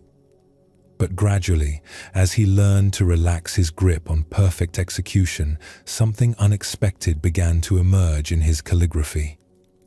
Characters written with this looser approach had a quality of spontaneity and life that his carefully controlled work had lacked. The slight variations in brushwork that he had always considered flaws began to look like expressions of natural rhythm and breath. The imperfections that had once frustrated him started to feel like marks of authenticity and humanity. One morning, several weeks after Master Takuan had continued his journey, Sato was practicing with this new approach when something shifted fundamentally in his understanding. As he wrote a character with relaxed attention, allowing the brush to follow its natural movement within the structure of proper form, he suddenly saw that the slight asymmetry and irregular ink flow were not deviations from beauty, but expressions of it. The character was imperfect according to rigid technical standards, but it was alive in a way that his perfectly controlled work had never been. It captured not just the meaning of the word, but the particular moment of its creation, the specific quality of attention he had brought to the brushwork, the unique conditions of that morning's practice. From that moment, Sato's relationship with his art transformed completely. He continued to value technical skill and knowledge of traditional forms, but he held these elements lightly as tools for expression rather than as rigid rules for perfection. His work began to show a quality of vitality and presence that attracted attention from collectors and fellow artists throughout the region. More importantly, the practice of calligraphy became a source of joy and meditation again, rather than a source of anxiety and self-criticism. Each session with brush and ink became an opportunity to explore the dance between structure and spontaneity, between knowledge and intuition, between intention and surrender. Years later, when students would ask Sato about developing skill in calligraphy, he would tell them about Master Takuan's teaching on the difference between perfect technique and alive expression. Learn the forms thoroughly, he would advise. Practice until the principles become second nature. But then trust those principles to guide you while you allow your natural expression to flow. The most beautiful calligraphy includes imperfections that no perfect technique could achieve. In another part of the mountains, there lived a temple groundskeeper named Jiro, who took great pride in maintaining the monastery gardens in perfect condition. Every morning before dawn, he would walk through the courtyards and pathways, removing any fallen leaves, sweeping every stone surface, ensuring that every plant was properly pruned and every element was in its designated place. The gardens under Jiro's care were admired by all who visited the monastery. Not a single weed could be found growing between the carefully arranged stones. No leaf was allowed to remain on the ground for more than a few hours after falling. Every shrub was trimmed precise dimensions, every flower bed maintained in geometric perfection. But Jiro's pursuit of garden perfection had become an exhausting obsession that consumed nearly all his waking hours. He would spend entire days adjusting the position of individual stones to achieve better visual balance. He would prune plants so frequently that many never had the chance to grow into their natural forms. He would rake the gravel paths multiple times each day to ensure that no footprint or wind disturbance remained visible. The constant vigilance required to maintain this level of perfection left Jiro little time for rest or reflection. Even during meditation periods, his mind would wander to concerns about whether wind might be disturbing his carefully arranged leaves or whether new growth might be disrupting the precise lines of his plantings. Fellow monks began to notice that Jiro seemed more anxious than peaceful despite working in what should have been an environment conducive to serenity. His relationship with the gardens had become one of constant struggle against natural processes rather than harmonious participation in them. The monastery's abbot, Master Aisai, was known for his deep understanding of how external environment could support or hinder inner development. He had observed Jiro's increasingly frantic efforts to control every detail of the gardens and recognized that this approach was creating suffering rather than supporting the contemplative atmosphere the gardens were meant to provide. One morning, as Jiro was meticulously removing individual fallen leaves from beneath a maple tree, Master Aisai approached and asked if they could work together for a while. "Brother Jiro, your dedication to these gardens is evident in their beauty. But I notice you seem troubled rather than peaceful in your work. What is your experience while tending these spaces?" Jiro felt embarrassed to admit his struggle to someone who embodied such serenity. "I want the gardens to be perfect, Master, worthy of the sacred space they surround. But there is always something that needs correction. Leaves fall, plants grow beyond their intended boundaries, weather disturbs careful arrangements. I cannot keep up with all the imperfections that constantly appear. And how do you feel when you see these natural changes occurring?" "Frustrated. Sometimes I am almost angry. I work so hard to create perfect order, and nature seems determined to undo my efforts immediately." Master Aisai was quiet for a moment, observing the immaculate garden around them. Then he asked an unexpected question. "What season is it now, Brother Jiro?" "Autumn, Master." "And what does autumn naturally bring?" "Falling leaves, the death of annual plants, the preparation for winter rest." "And in your perfect garden, are you allowing autumn to be autumn?" This question stopped Jiro completely. He realized that in his effort to maintain perpetual perfection, he had been fighting against the natural seasons. He was removing autumn leaves as if they were mistakes rather than recognizing them as autumn's gift. He was preventing plants from following their natural cycles of growth and dormancy. He was trying to impose a static perfection on systems designed to flow through constant change. I think I have been trying to make the garden exist outside of time and season, Jiro admitted slowly. And how has this worked for you? It hasn't. I am exhausted from fighting natural processes, and the garden feels lifeless despite being perfectly arranged. Master Eisai suggested an experiment. For the next month, I want you to tend the gardens differently. Instead of trying to prevent change, help natural changes happen beautifully. Instead of removing every fallen leaf, arrange them in ways that enhance the garden's seasonal character. Instead of fighting against natural growth patterns, guide them in directions that serve both the plant's health and the garden's harmony. This approach felt dangerous to Jiro at first. Allowing imperfection seemed like abandoning his responsibility to maintain proper standards. But as he began to experiment with working with natural processes rather than against them, something unexpected happened. The gardens began to feel alive in ways they never had when maintained in rigid perfection. Fallen leaves arranged naturally around the base of trees created beautiful color patterns that changed daily as more leaves fell. Plants allowed to grow according to their nature, while being gently guided, developed more interesting and graceful forms than those shaped strictly according to geometric plans. Most surprisingly, this approach required less effort than his previous attempts to control every detail. When he worked with natural tendencies rather than fighting them, maintenance became a flowing response to what each day brought, rather than a constant battle against change. One morning, as Jiro was allowing autumn leaves to settle naturally while arranging them to enhance rather than hide the garden's stone pathways, he experienced a moment of profound recognition.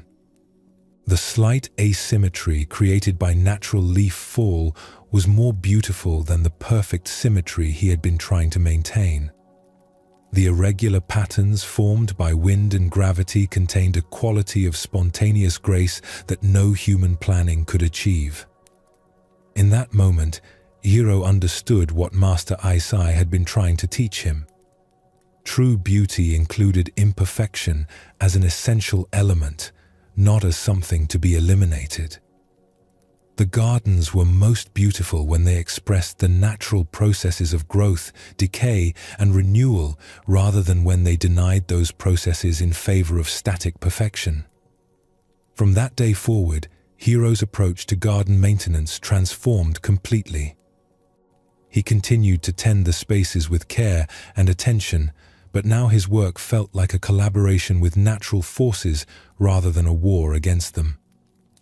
The gardens developed a quality of seasonal beauty that visitors found more moving and inspiring than the previous rigid perfection.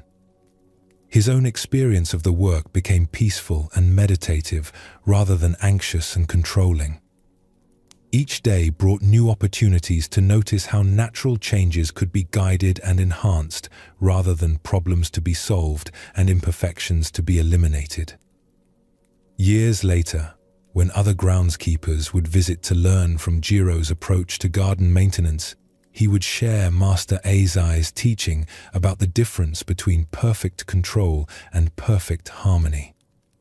A garden is not a picture to be kept unchanged, he would explain. It is a living system that expresses different kinds of beauty through every season. Your role is not to prevent change, but to help change happen in ways that serve both the natural processes and the contemplative purpose of the space.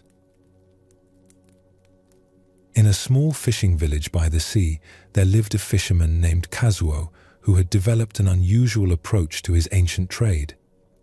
Unlike other fishermen who measured the success of each day by the size of their catch and the income it provided, Kazuo had learned to find satisfaction in the quality of his effort, regardless of how many fish ended up in his nets. This had not always been his way. For many years, Kazuo had struggled with the uncertainty that is inherent in fishing. Some days the sea would provide abundant catches that fed his family well and allowed him to save money for the future. Other days he would return with empty nets, despite hours of careful work, facing the disappointment of his family and the anxiety of reduced income. The unpredictability of results had made fishing feel like a constant gamble where his sense of worth and competence rose and fell with forces completely beyond his control. Good catches made him feel skilled and successful. Poor catches made him question his abilities and worry about his family's security. His mood and self-confidence became entirely dependent on outcomes he could influence but never guarantee. This attachment to results had begun to drain the deeper satisfactions that fishing could provide. Instead of appreciating the peaceful hours on the water, the skill required to read weather and currents, the meditative rhythm of casting and retrieving nets, Kazuo spent most of his time anxiously calculating whether each trip would produce sufficient catch to justify the effort. The turning point came during a particularly difficult season when weeks of poor fishing had left his family struggling financially. Kazuo was becoming increasingly desperate and frustrated, working longer hours with more intensive effort, but continuing to return home with disappointing results. The harder he tried to force good outcomes, the more elusive success seemed to become. One evening, as he sat mending nets after another unproductive day, an elderly fisherman named Grandfather Yuki approached and asked if he could offer some help with the repair work.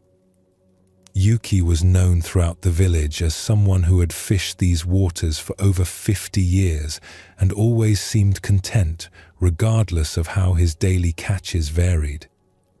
As they worked together in the gentle light of the setting sun, Grandfather Yuki made an observation that surprised Kazuo. "You fish like a man whose life depends on each catch," the old fisherman said quietly. "But I have watched you work, and your technique is excellent. Your knowledge of these waters is deep. Your equipment is well maintained. You do everything that good fishing requires. Then why do my nets come up empty so often?" Kazuo asked with frustration. "What am I doing wrong?" "Perhaps you are doing nothing wrong. Perhaps you are expecting fishing to provide something it cannot provide." "What do you mean?" "Fishing should provide fish." Grandfather Yuki smiled. "Fishing provides the opportunity to fish. Sometimes this includes fish, and sometimes it does not. But the fish are not under your control. The sea decides what it offers each day." They continued mending nets in comfortable silence while this perspective settled. Then Grandfather Yuki asked a question that would begin to transform Kazuo's relationship with his work. "What do you enjoy about fishing when you forget about the results?" Kazuo had to think carefully about this because he had become so focused on outcomes that he rarely considered the process itself. Slowly, he began to remember aspects of fishing that had drawn him to this work in the first place. "I enjoy the early morning stillness on the water," he admitted. "The way the light changes throughout the day. The skill of reading the currents and weather. The rhythm of working with the nets. The sense of participating in something much larger than myself. And do these satisfactions depend on how many fish you catch?" "No," Kazuo realized. "They exist whether the nets are full or empty." "Then perhaps you have been measuring the success of your days by the wrong standard." Over the following weeks, Grandfather Yuki shared with Kazuo a different approach to fishing that had sustained him through decades of variable catches. Instead of measuring each day by its results, the old fisherman evaluated his efforts by their quality and completeness. "I ask myself whether I have fished with full attention and appropriate skill," Grandfather Yuki explained. whether I have responded wisely to the conditions the day presented, whether I have maintained my equipment properly and treated the sea with respect. If I can answer yes to these questions, then I have succeeded regardless of what ends up in my nets. This shift in perspective felt strange to Kazuo at first. How could a day with empty nets be considered successful? But as he began to experiment with evaluating his work by process rather than results, something unexpected happened. When he focused on fishing skillfully rather than fishing successfully, his attention became more present and engaged. Instead of constantly calculating potential outcomes, he could appreciate the immediate experience of being on the water. Instead of feeling anxious about results he could not control, he could take satisfaction in efforts he could control completely. His fishing technique actually improved when he stopped being so attached to specific outcomes. With his attention fully focused on reading conditions and responding appropriately, he noticed subtle signs about weather, currents, and fish behavior that he had missed while preoccupied with worries about results. Most surprisingly, this process-focused approach seemed to improve his actual catches over time. Not because he was trying harder to catch fish, but because he was fishing with more present attention and less anxious interference. One morning, several months after his conversation with grandfather Yuki, Kazuo experienced a profound shift in understanding. He had been fishing for hours without a single fish entering his nets, but instead of feeling frustrated or disappointed, he found himself deeply satisfied with the quality of attention he had brought to his work. The sunrise had been spectacular. The water conditions had provided interesting challenges that required skillful response.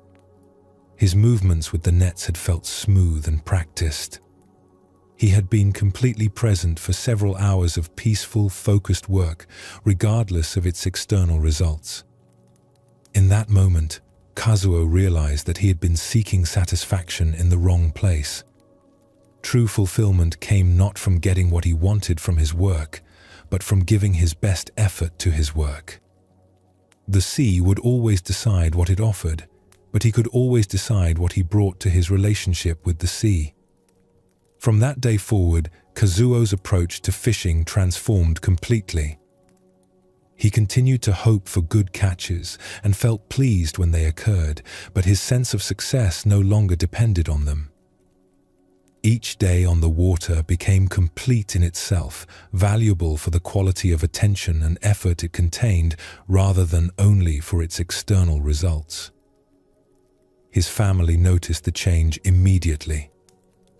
Instead of returning home either elated by success or dejected by failure, Kazuo came back from fishing with consistent satisfaction in his work.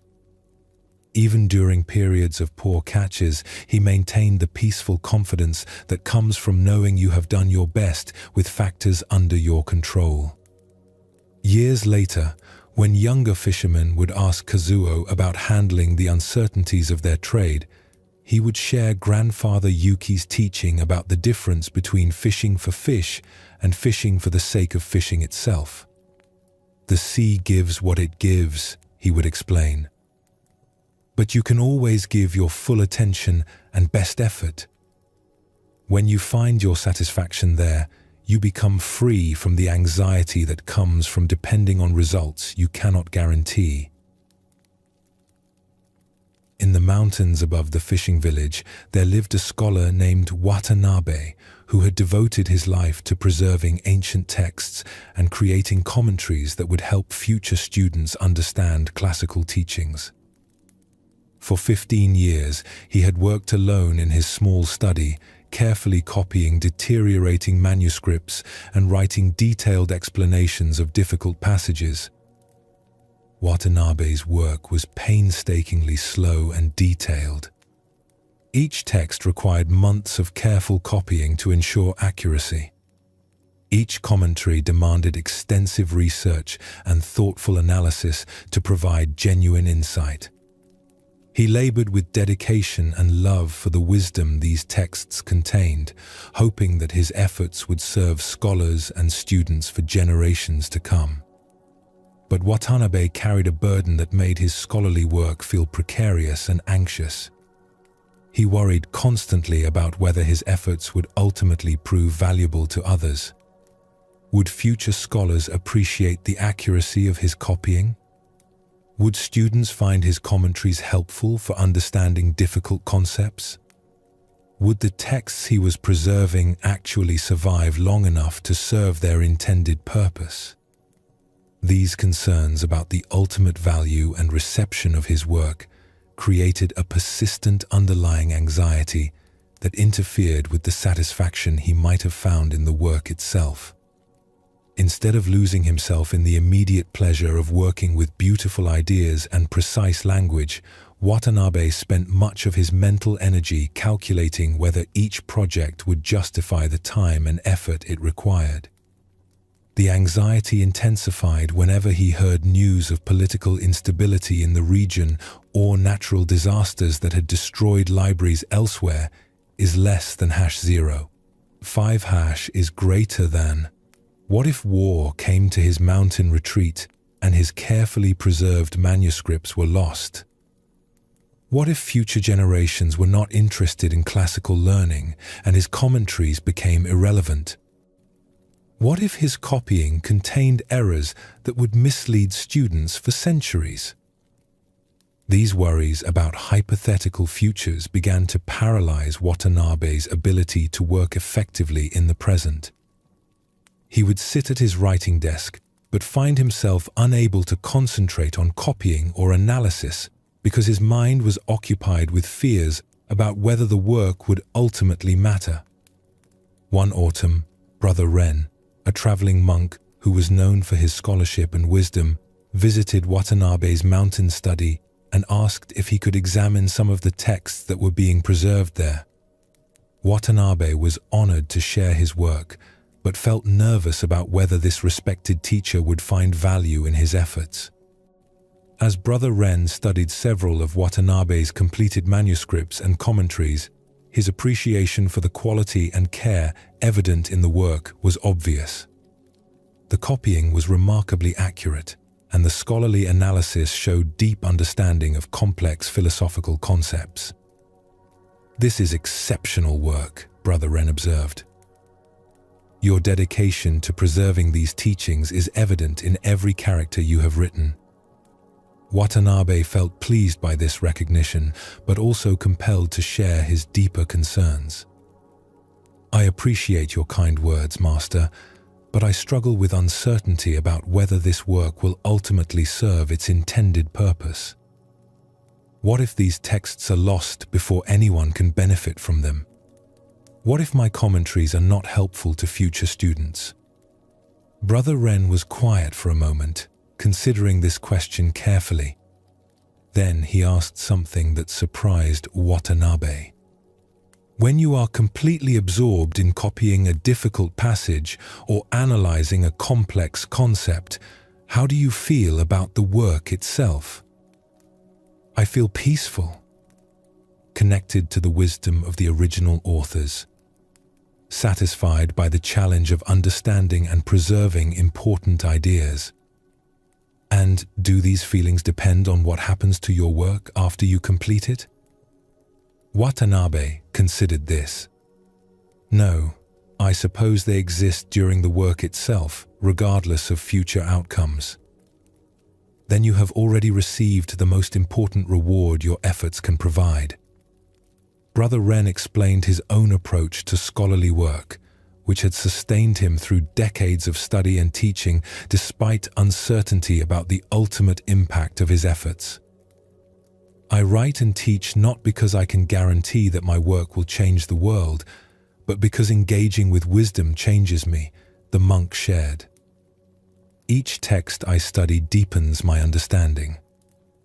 Each commentary I write clarifies my thinking. Each student I teach reminds me of the value of these ideas. The value of the work exists in the doing of it, not only in its external results." This perspective began to shift something fundamental in Watanabe's relationship with his scholarly practice. Instead of working toward distant and uncertain goals, he could focus on the immediate value that engaging with classical texts provided to his own understanding and character. The preservation of wisdom is valuable whether it serves one future student or thousands, Brother Ren continued. The development of your own understanding through careful study is worthwhile whether or not anyone else ever reads your commentaries. The quality of attention you bring to this work serves the teachings themselves, regardless of how widely they spread. Over the following months, Watanabe experimented with this different motivation for his scholarly work. Instead of focusing on the potential future impact of his efforts, he concentrated on the immediate satisfaction of engaging deeply with profound ideas and preserving them accurately for whoever might encounter them. This shift had immediate effects on both the quality of his work and his enjoyment of it. When he was not anxiously calculating the future value of each project, he could give his full attention to the present task of understanding and preserving important texts. His copying became more accurate because he was completely focused on each character. His commentaries became more insightful because he was engaging with ideas for their own sake rather than trying to create something that would impress future readers. Perhaps most importantly, the work itself became deeply satisfying again rather than a source of anxiety about uncertain outcomes. Each day in his study felt complete and valuable whether or not anyone would ever benefit from the specific manuscripts he was creating. One winter morning, as Watanabe worked on a particularly challenging text about the nature of enlightenment, he experienced a moment of understanding that exemplified Brother Ren's teaching. As he wrestled with a complex passage about the relationship between effort and surrender in spiritual practice, the ideas suddenly became clear, not just intellectually, but experientially. The text was describing exactly what he was learning about his own work, how to give complete effort while releasing attachment to specific outcomes. The ancient author's insights about spiritual practice applied directly to scholarly practice, and Watanabe found himself living the wisdom he was trying to preserve and explain. In that moment, he understood that his work had already succeeded completely. By engaging seriously with these texts, he had been transformed by their wisdom. Whether or not anyone else ever read his copies or commentaries, the teachings had served their purpose by deepening his own understanding and character. From that day forward, Watanabe's approach to his scholarly work became a form of meditation and spiritual practice. Each text he copied was an opportunity to engage with profound wisdom. Each commentary he wrote was a chance to clarify his own understanding. Each day in his study was complete in itself, valuable for the quality of attention and learning it contained. Years later, when some of Watanabe's preserved texts and commentaries were discovered by a group of scholars and praised for their exceptional quality and insight, he felt pleased but not surprised. The value of the work had been evident all along to anyone willing to engage with it seriously. External recognition was gratifying, but not necessary for the work to have served its true purpose. When asked about his approach to scholarly preservation, Watanabe would share Brother Ren's teaching about finding satisfaction in the work itself rather than only in its outcomes. Wisdom serves those who engage with it sincerely, he would explain.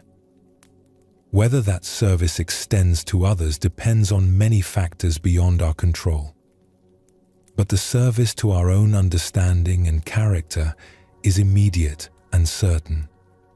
When you find your motivation there, scholarly work becomes a source of constant satisfaction rather than anxious uncertainty. These two stories illustrate profound truths about how attachment to outcomes can undermine both the quality of our work and our satisfaction with it.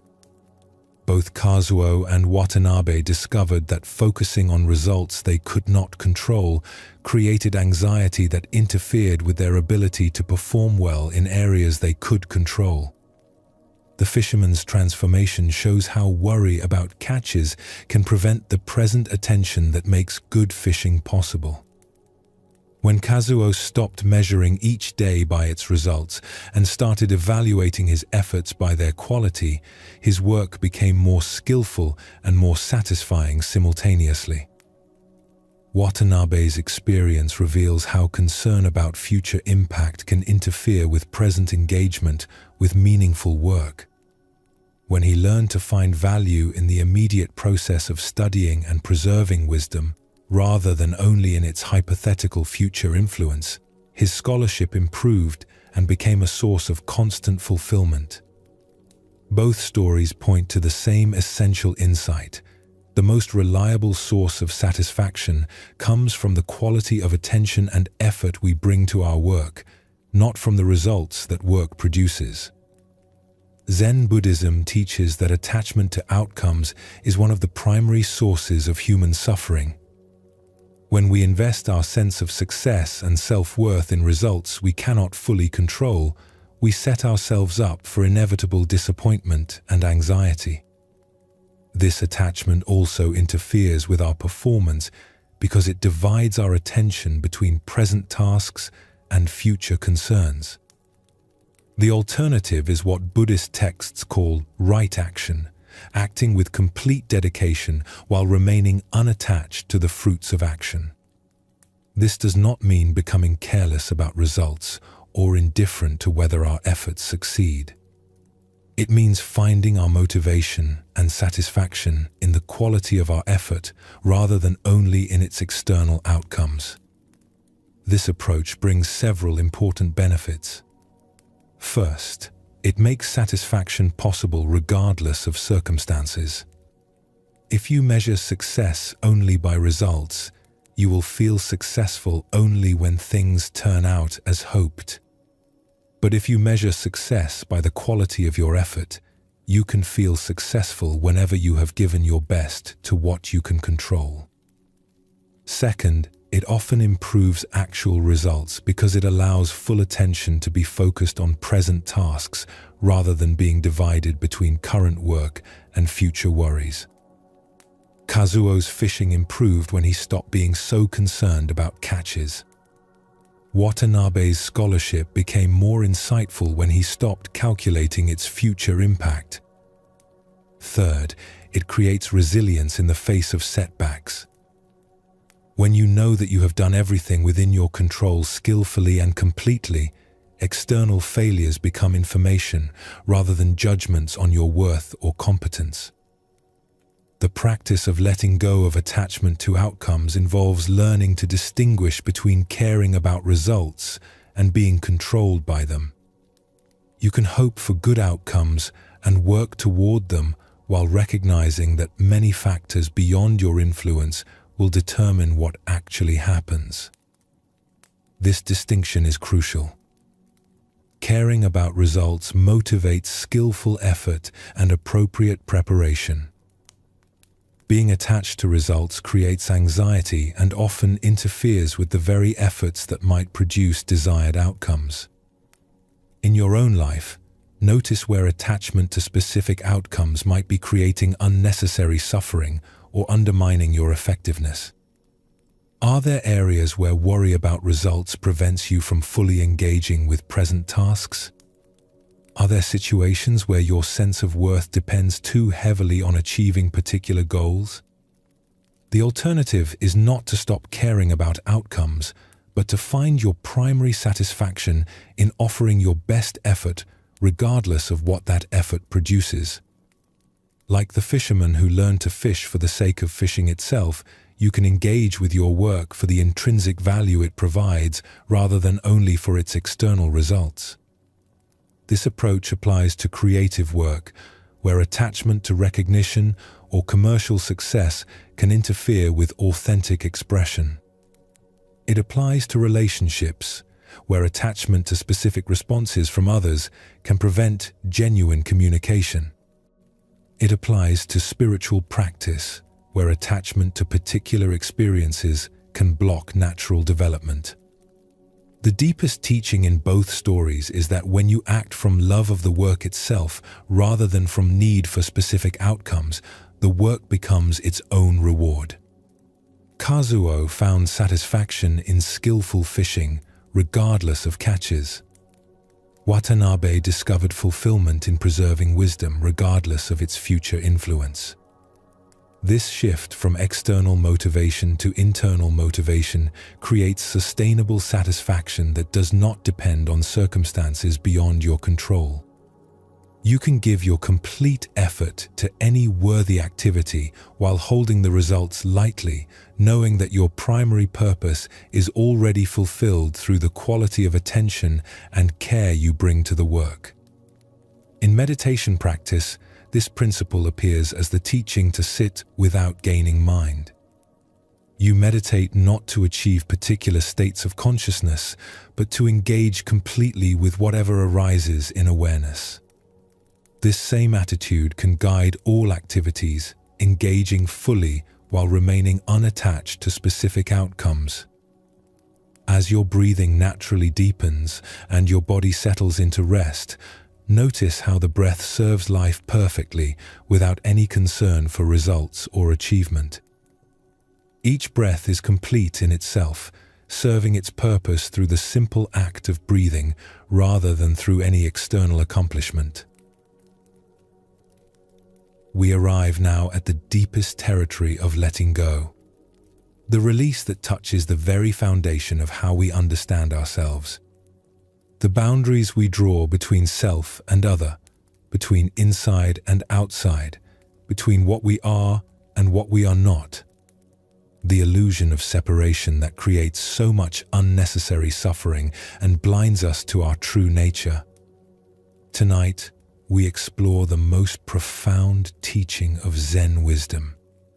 How the small self that we protect so carefully is itself a construction that can be gently released. How beneath the ego's constant concerns about its survival and status lies a deeper identity that is already whole, already connected, already free. Through stories of those who discovered their true nature beyond personal boundaries, we will find that the greatest letting go is the recognition that there was never anything separate to hold on to in the first place. In a remote valley where few travelers ventured, there lived a hermit named Soshin who had withdrawn from human society 15 years earlier to pursue spiritual practice in solitude. He had built a simple hut beside a mountain stream, created a small garden for vegetables, and established a daily routine of meditation, study, and contemplative work that filled his days with purposeful activity. Soshin had chosen the hermit's path because he believed that isolation from others was necessary for achieving the deep spiritual insights he sought.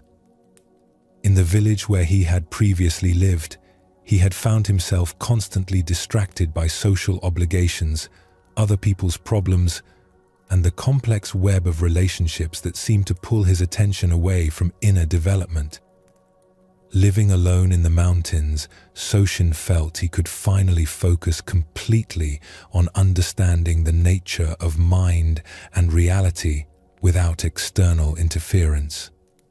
He spent hours each day in meditation, studying classical texts about enlightenment and practicing various techniques designed to dissolve the ego and reveal his true nature. But after 15 years of intensive solitary practice, Soshin had begun to feel stuck rather than progressively enlightened. Despite his dedicated efforts, he still experienced the same sense of being a separate self, struggling to achieve something beyond his current state. The peace he occasionally touched in deep meditation seemed to evaporate as soon as he returned to daily activities. The insights he gained from reading spiritual texts remained intellectual rather than transforming his actual experience of life. Most troubling, Soshin had begun to notice that his years of isolation had not eliminated self-concern, but had simply refined it. Instead of worrying about social success or material security, he now worried about spiritual progress and meditative attainment. Instead of competing with others for worldly achievements, he was competing with his own expectations about enlightenment. The ego he was trying to transcend had simply adopted spiritual goals instead of mundane ones. One spring morning, as Soshin sat in meditation beside the stream that flowed past his hut, he became aware of an unusual sound in the distance. Someone was calling for help, and the voice seemed to be coming from the direction of the mountain path that occasionally brought lost travelers through his valley. Soshin's first impulse was to ignore the disturbance and continue his practice. He had worked hard to create an environment free from such interruptions, and he felt annoyed that his meditation was being disrupted by someone else's problem. But the calling continued, and it was clear that whoever was out there was in genuine distress. Reluctantly, Soshin emerged from his meditation and followed the sound to discover an elderly man who had fallen beside the rocky path and injured his leg badly enough that he could not continue walking. The traveler was clearly exhausted and in considerable pain, and it was evident that he needed immediate help to avoid serious danger. Without thinking, Soshin found himself completely focused on assessing the man's condition and determining what assistance was needed. He helped the injured traveler to his hut, cleaned and bandaged the wounded leg, provided food and water, and created a comfortable place for the man to rest while his injury healed. For the next several days, as Soshin cared for his unexpected guest, something extraordinary happened to his sense of self and his spiritual practice. The constant self-monitoring that had characterized his solitary meditation disappeared completely. There was no one watching his performance or evaluating his progress. There was simply the immediate reality of another person's needs and his natural response to meet those needs. The injured traveler, whose name was Master Hote, turned out to be a wandering monk with decades of experience in Zen practice. As he recovered, he observed Soshin's approach to caregiving with quiet appreciation, but also with recognition of something the hermit had not yet noticed about his own transformation. You are a very different person when you are helping someone than when you are trying to help yourself, Master Hote observed one evening as they shared tea beside the fire. This comment puzzled Soshin. What do you mean? When you were caring for my injury, did you worry about whether you were doing it correctly? Did you judge yourself for not being more skillful? Did you compare your performance to some ideal standard of caregiving? Soshin thought about this. No, I was simply responding to what needed to be done. And when you meditate alone, seeking spiritual attainment, how does your mind operate? I often worry about whether I'm making progress. I judge my experiences. I compare my current state to where I think I should be. Do you see the difference? Gradually, Soshin began to understand what Master Hote was pointing out. When he was focused on helping someone else, the self-conscious self that usually dominated his experience simply disappeared. There was no separate Soshin trying to achieve something or protect something or improve something. There was just natural response to immediate need. But when he was practicing spiritual techniques designed to eliminate the ego, that very practice reinforced the sense of there being someone who needed to eliminate something. The effort to transcend the small self actually strengthened the identity of being someone with a small self to transcend. True selflessness, Master Hote explained, does not come from trying to get rid of the self. It emerges naturally when attention is completely absorbed in what actually needs to be done.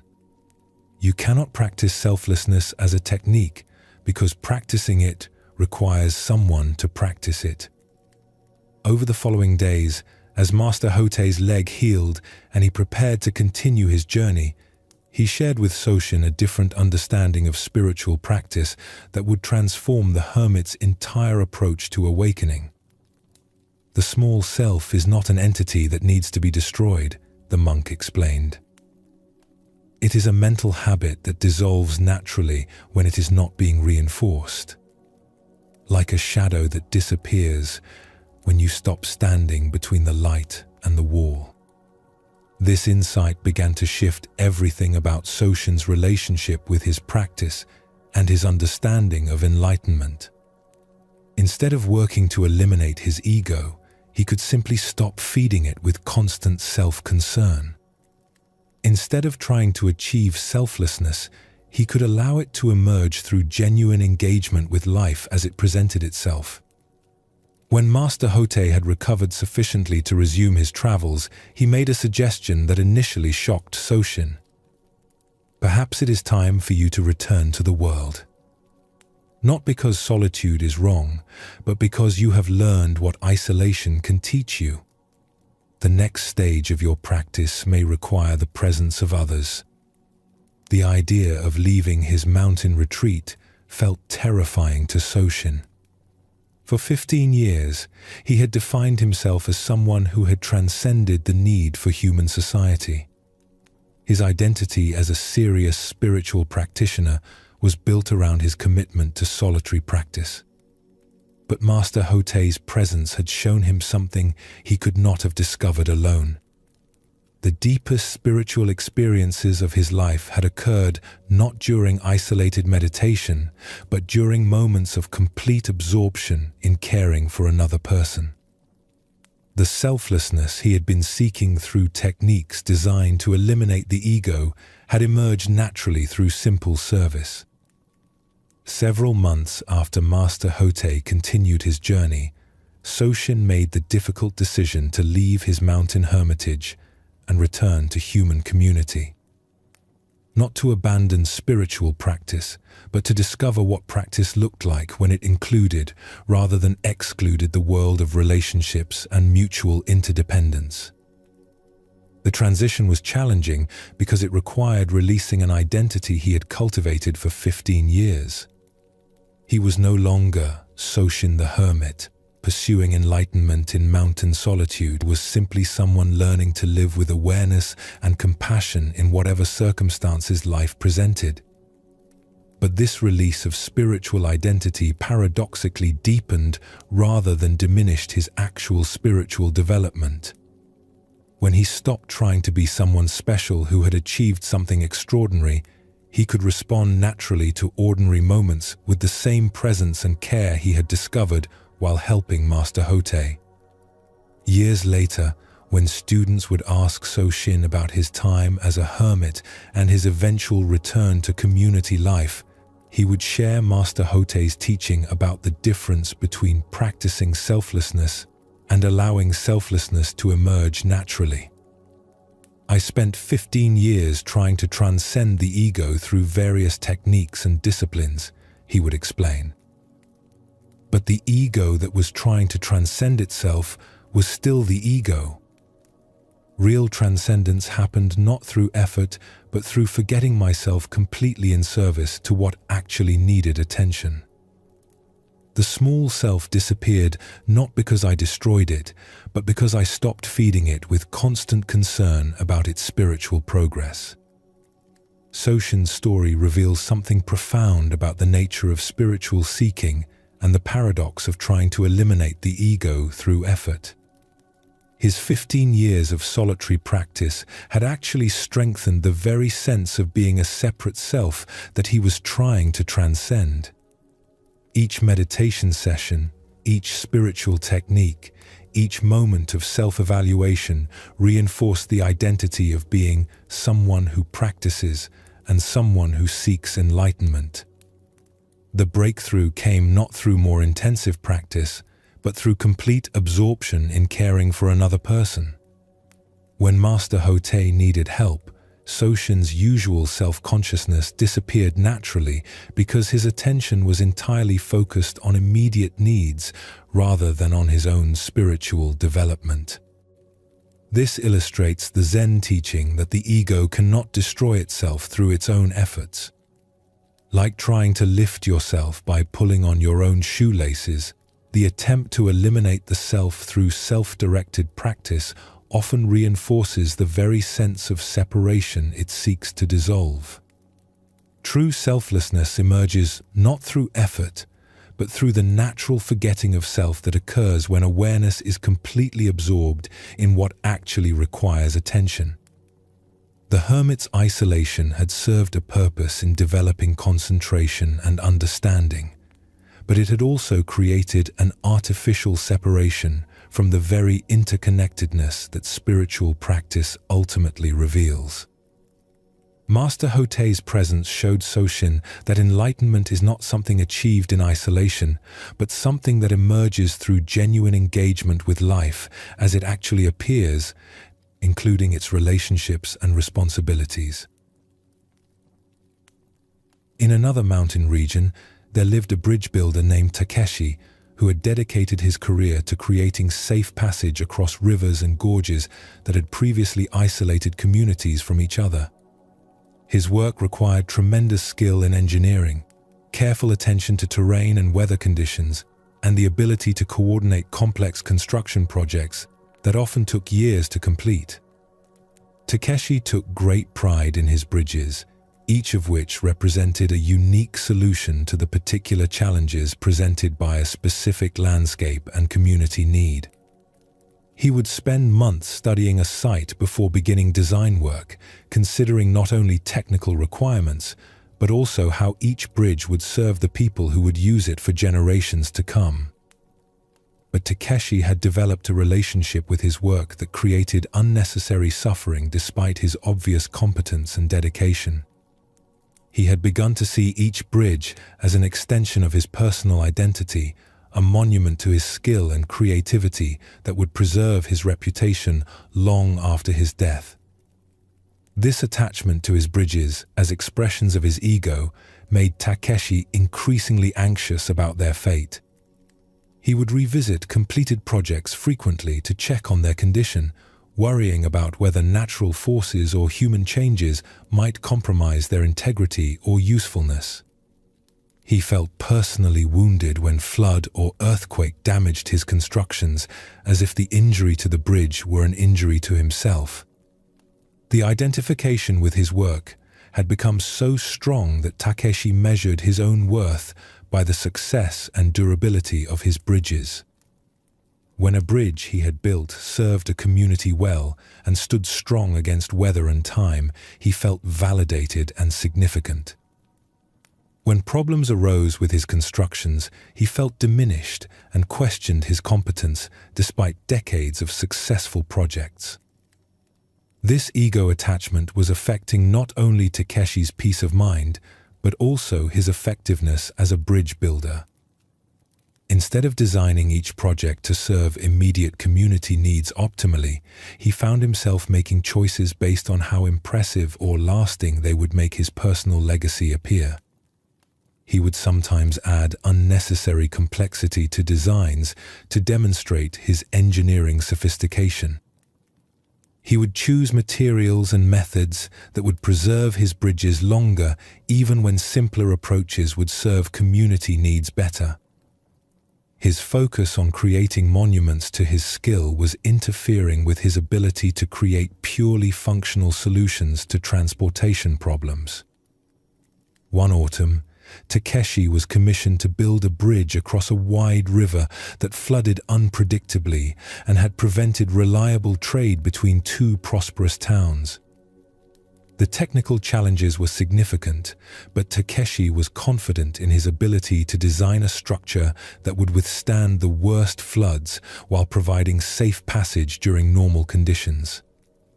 As he studied the site and began developing his design, Takeshi found himself thinking not only about engineering requirements, but about how this bridge would be regarded as the masterpiece of his career.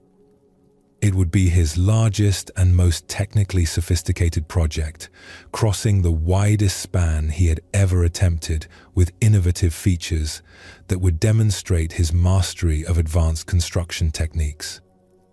But as work progressed, the river began to teach Takeshi something that would transform his understanding of his role as a bridge builder. During his months of observing the waterway, he noticed that its character changed constantly with seasons, weather, and the various activities of communities along its banks. Sometimes the river flowed gently, providing a peaceful boundary between the towns that people could cross easily in small boats. Sometimes it became a raging torrent that made any crossing dangerous, regardless of bridge design. Sometimes it froze solid enough that people could walk across without any constructed aid. Sometimes it nearly dried up, leaving only a shallow stream that barely required a footbridge. Watching these constant changes, Takeshi began to see that the river was not a static obstacle to be permanently conquered by human engineering. It was a living system that expressed different needs and possibilities through its natural cycles. A bridge that served this dynamic system well would need to work with these changes rather than simply imposing a fixed solution. This insight began to shift Takeshi's approach to his design work. Instead of creating a monument to his engineering prowess that would dominate the landscape, he began to envision a bridge that would serve the river as well as the communities it connected. He simplified his design, eliminating features that demonstrated technical sophistication but did not serve actual function. He chose materials and construction methods that would allow the bridge to age gracefully and integrate naturally with its environment, rather than standing as a permanent assertion of human control over natural forces. Most significantly, Takeshi found that as he focused on serving the relationship between river and communities, rather than on creating a testament to his own skill, his personal attachment to the project began to dissolve. He was no longer building Takeshi's bridge, but simply building a bridge that would serve whoever needed to cross this particular river. The change in his approach was noticed immediately by the workers and community members involved in the construction. Instead of demanding that every detail conform to his personal vision, Takeshi became open to suggestions and modifications that would serve practical needs better. Instead of treating the bridge as his creation to be protected and admired, he began to see it as a gift he was offering to the relationship between places and people. One morning, as construction neared completion and Takeshi stood watching the sun rise over the nearly finished bridge, he experienced a moment of recognition that would change his understanding of his work and himself permanently. Looking at the bridge in the morning light, he suddenly saw that it was not separate from the river it crossed or the landscape it occupied. The stones came from nearby quarries. The wood came from local forests. The design was shaped by the river's character and the community's needs. Even his own engineering knowledge was something he had received from teachers and experience rather than something he had created independently. In that moment, Takeshi realized that he had never built anything alone. Every bridge was the result of countless contributions from other people, natural systems, and accumulated human knowledge. His role was not to create monuments to his individual skill, but to serve as one element in a complex collaboration between human needs and natural possibilities. This recognition dissolved his attachment to his bridges, not through effort or spiritual technique, but through simple recognition of how things actually worked. There was no separate Takeshi who owned his constructions any more than there was a separate river that owned its water or a separate forest that owned its trees. From that day forward, Takeshi's approach to bridge building became a form of meditation on interdependence rather than a means of expressing personal achievement. Each project became an opportunity to serve the natural collaboration between human communities and landscape features rather than to impose his individual will on resistant materials. His bridges became more beautiful and functional because they emerged from this collaborative understanding rather than from ego-driven design. Communities appreciated his work more because they could sense that his bridges served their actual needs rather than his personal ambitions. Years later, when apprentice engineers would ask Takeshi about developing skill in bridge building, he would share what the river had taught him about the difference between building to serve the ego and building to serve life itself. The best bridges disappear into their function, he would explain. People cross them without thinking about the builder because they feel like natural parts of the landscape. When you design from ego, you create monuments that call attention to the engineer.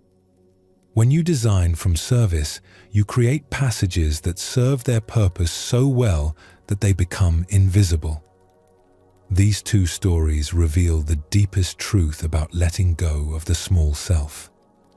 Both Soshin and Takeshi discovered that the ego they had been trying to manage or transcend was not actually a solid entity, but a process of identification that could simply be discontinued. The hermit's experience shows how the effort to eliminate the ego can actually reinforce it. When Soshin was trying to achieve selflessness through spiritual practice, he was strengthening the identity of being someone who needed to achieve something. But when he was naturally absorbed in caring for Master Hote, selflessness emerged without effort because there was no separate self to maintain or improve. Both stories point to the same insight. The small self is maintained by attention and dissolved by lack of attention. Like a fire that dies when you stop feeding it fuel, the ego disappears when you stop feeding it with self-concern. In a mountain temple where monks maintained continuous prayer and meditation, there lived an aging master named Teacher Aisho, who had spent 50 years guiding students in the ways of Zen practice. Though his body had grown frail with advanced age, his understanding of spiritual principles had deepened into a wisdom that touched everyone who encountered his gentle presence. Teacher Aisho knew that his time in this life was drawing to a close, and he wanted to share with his final students the most essential teaching he had discovered through decades of practice and observation. But this teaching could not be conveyed through words alone. It had to be demonstrated through the way he met each day and each night with complete acceptance and trust. The students who gathered around Teacher Aisho during his final months noticed something remarkable about his approach to daily life.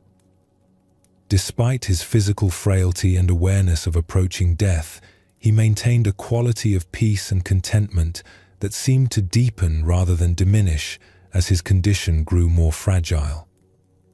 Each evening, as darkness fell and the time came for rest, Teacher Aisho would perform a simple ritual that became a profound teaching for anyone who observed it. He would sit quietly for a few minutes, releasing any concerns or unfinished business from the day. Then, he would lie down with the same trustful surrender that a child shows when exhaustion naturally leads to sleep. But what struck his students most deeply was the complete absence of anxiety about whether he would wake up the next morning. Teacher Aisho approached each night's sleep as a practice of ultimate letting go, releasing not only the day's experiences but also any attachment to continuing in his present form. One of his students, a young monk named Jishin, found this equanimity in the face of mortality both inspiring and puzzling. After observing Teacher Aisho's peaceful approach to sleep for several weeks, Jishin asked if he could understand the source of such profound trust. "Master, I notice that you go to sleep each night as if you have no concern about whether you will survive until morning. How do you maintain such peace when death might come at any time?" Teacher Aisho smiled gently. Tell me, Jishin, what happens to yesterday's thoughts when you fall asleep? They disappear. Sleep dissolves them completely. And what happens to today's Jishin when you enter deep sleep? Jishin considered this carefully. I suppose the sense of being me disappears during deep sleep. There's no awareness of identity or personal concerns. And yet, you wake up each morning. What returns? Awareness returns. The sense of being alive and conscious comes back. But is the awareness that wakes up exactly the same as the awareness that went to sleep? This question made Jishin pause. He realized that while consciousness returned each morning, it was not exactly identical to the previous day's consciousness. Each day brought slightly different thoughts, feelings, and perspectives. The person who woke up was both the same and different from the person who had gone to sleep. I think awareness returns renewed and changed, Jishin admitted. Exactly. So you have been practicing death and rebirth every night of your life without realizing it. Sleep is your daily teacher in the art of letting go and trusting what emerges naturally. Teacher Aisho explained how he had come to see sleep as the most profound spiritual practice available to human beings. Each night offered an opportunity to practice complete surrender of personal identity and trust in the natural processes that sustain life beyond individual consciousness. When you go to sleep, Teacher Aisho continued, you let go of everything you think you are. Your name, your concerns, your plans, your fears, all dissolve into unconsciousness. Yet life continues. Your body heals and restores itself. Your mind processes and integrates the day's experiences. All of this happens without any effort or control from the you that goes to sleep. This perspective began to transform Jishin's relationship with both sleep and death. Instead of seeing sleep as a temporary interruption of life, he began to understand it as a nightly practice of the ultimate surrender that death would eventually require. Each evening became an opportunity to practice releasing attachment to personal identity and trusting the larger life that continues beyond individual consciousness. Teacher Aisho guided his students in approaching sleep as a conscious spiritual practice. Instead of simply falling asleep from exhaustion, they learned to surrender into rest with the same intentional letting go that they brought to meditation and other spiritual disciplines.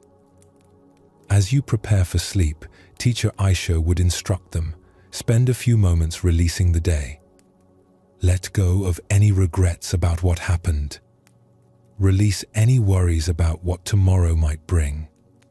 Then surrender your personal identity as trustfully as you surrender your body to the bed that supports it. The students who practiced this approach to sleep found that it deepened both their rest and their spiritual understanding. Sleep became a daily opportunity to practice the ultimate letting go rather than simply a biological necessity.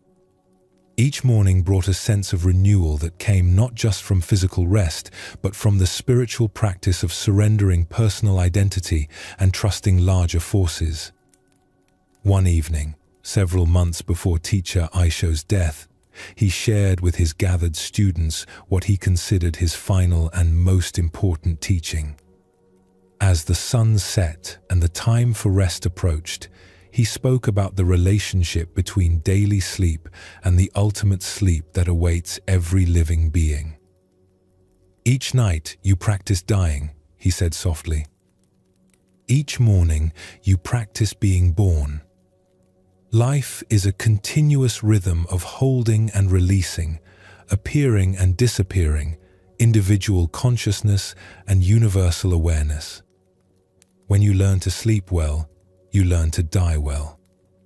When you learn to die well, you learn to live well.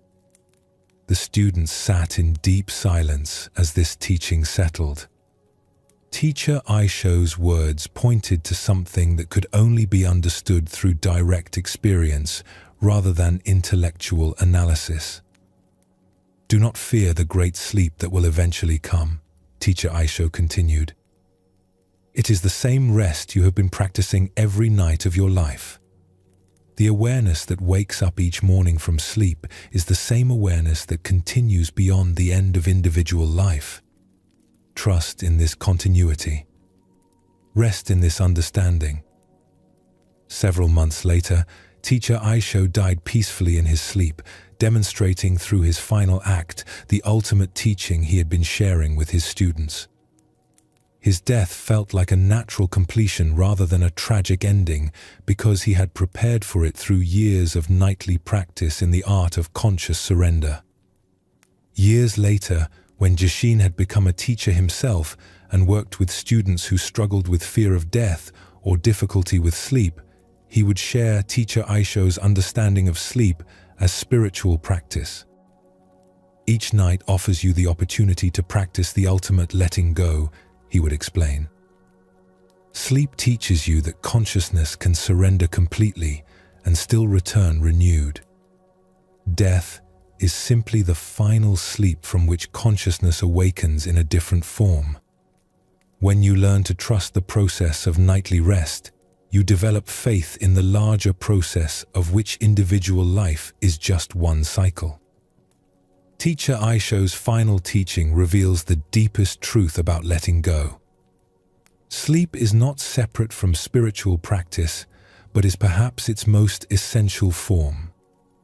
Each night, we practice releasing everything we think we are and trusting the natural processes that sustain life beyond personal control. The aging master's peaceful approach to mortality shows how the daily practice of conscious surrender into sleep prepares us for the ultimate surrender that death requires. When we learn to let go completely each night, death becomes not a fearful unknown, but a familiar process we have been practicing throughout our lives. This perspective transforms both sleep and death from enemies to be fought into teachers to be embraced. Sleep becomes an opportunity for daily renewal through conscious surrender. Death becomes the final letting go that allows consciousness to continue in new forms beyond individual limitation. These two stories weave together the ultimate teaching about letting go.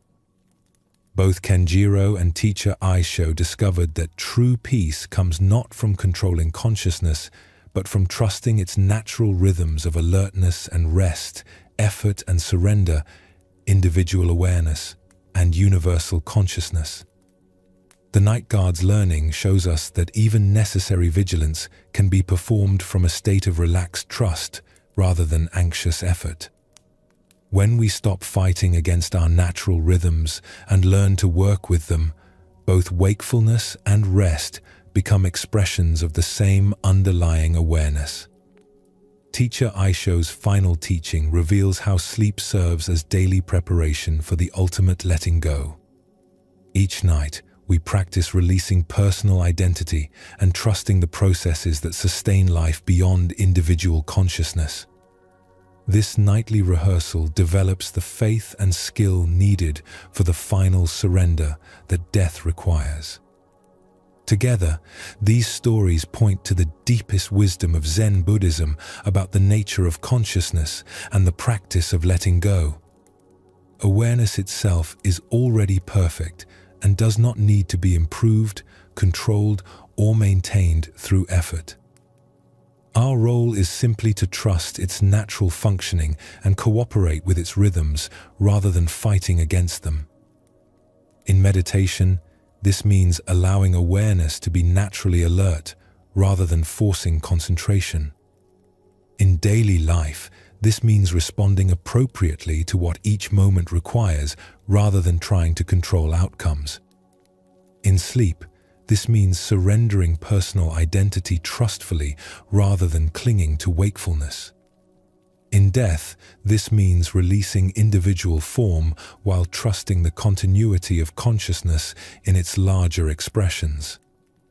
The practice of letting go ultimately leads to this recognition There is nothing separate to release because individual consciousness has always been part of universal awareness. The small self that seems to need protection and improvement is a temporary formation within consciousness, like a wave that appears to be separate from the ocean, but is actually nothing other than ocean expressing itself in wave form.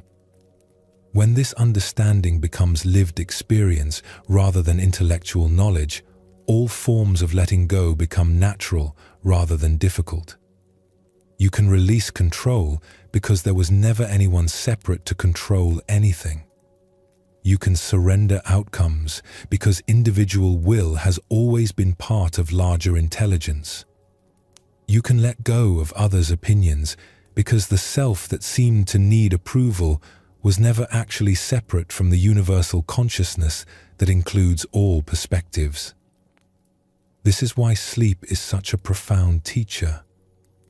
Each night, the wave of individual consciousness dissolves back into the ocean of universal awareness, and each morning it emerges renewed.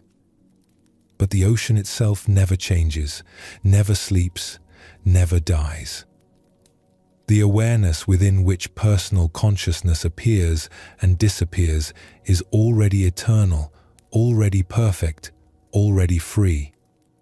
As your breath naturally slows and your body settles into the position that calls to it for rest, notice how letting go is already happening without any effort from you. Your muscles are releasing their tension. Your thoughts are becoming quieter and less insistent. Your sense of being someone who needs to accomplish something is gently dissolving. This is not something you are doing. This is something that is happening through you as part of the natural rhythm that governs all life. The same intelligence that beats your heart and digests your food is now preparing your consciousness for the daily practice of surrender that sleep provides.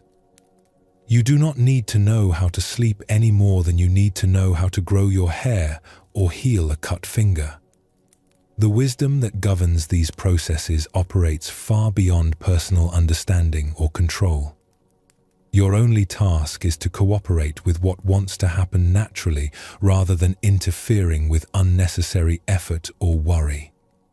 Tomorrow will bring new opportunities to practice letting go in all its forms.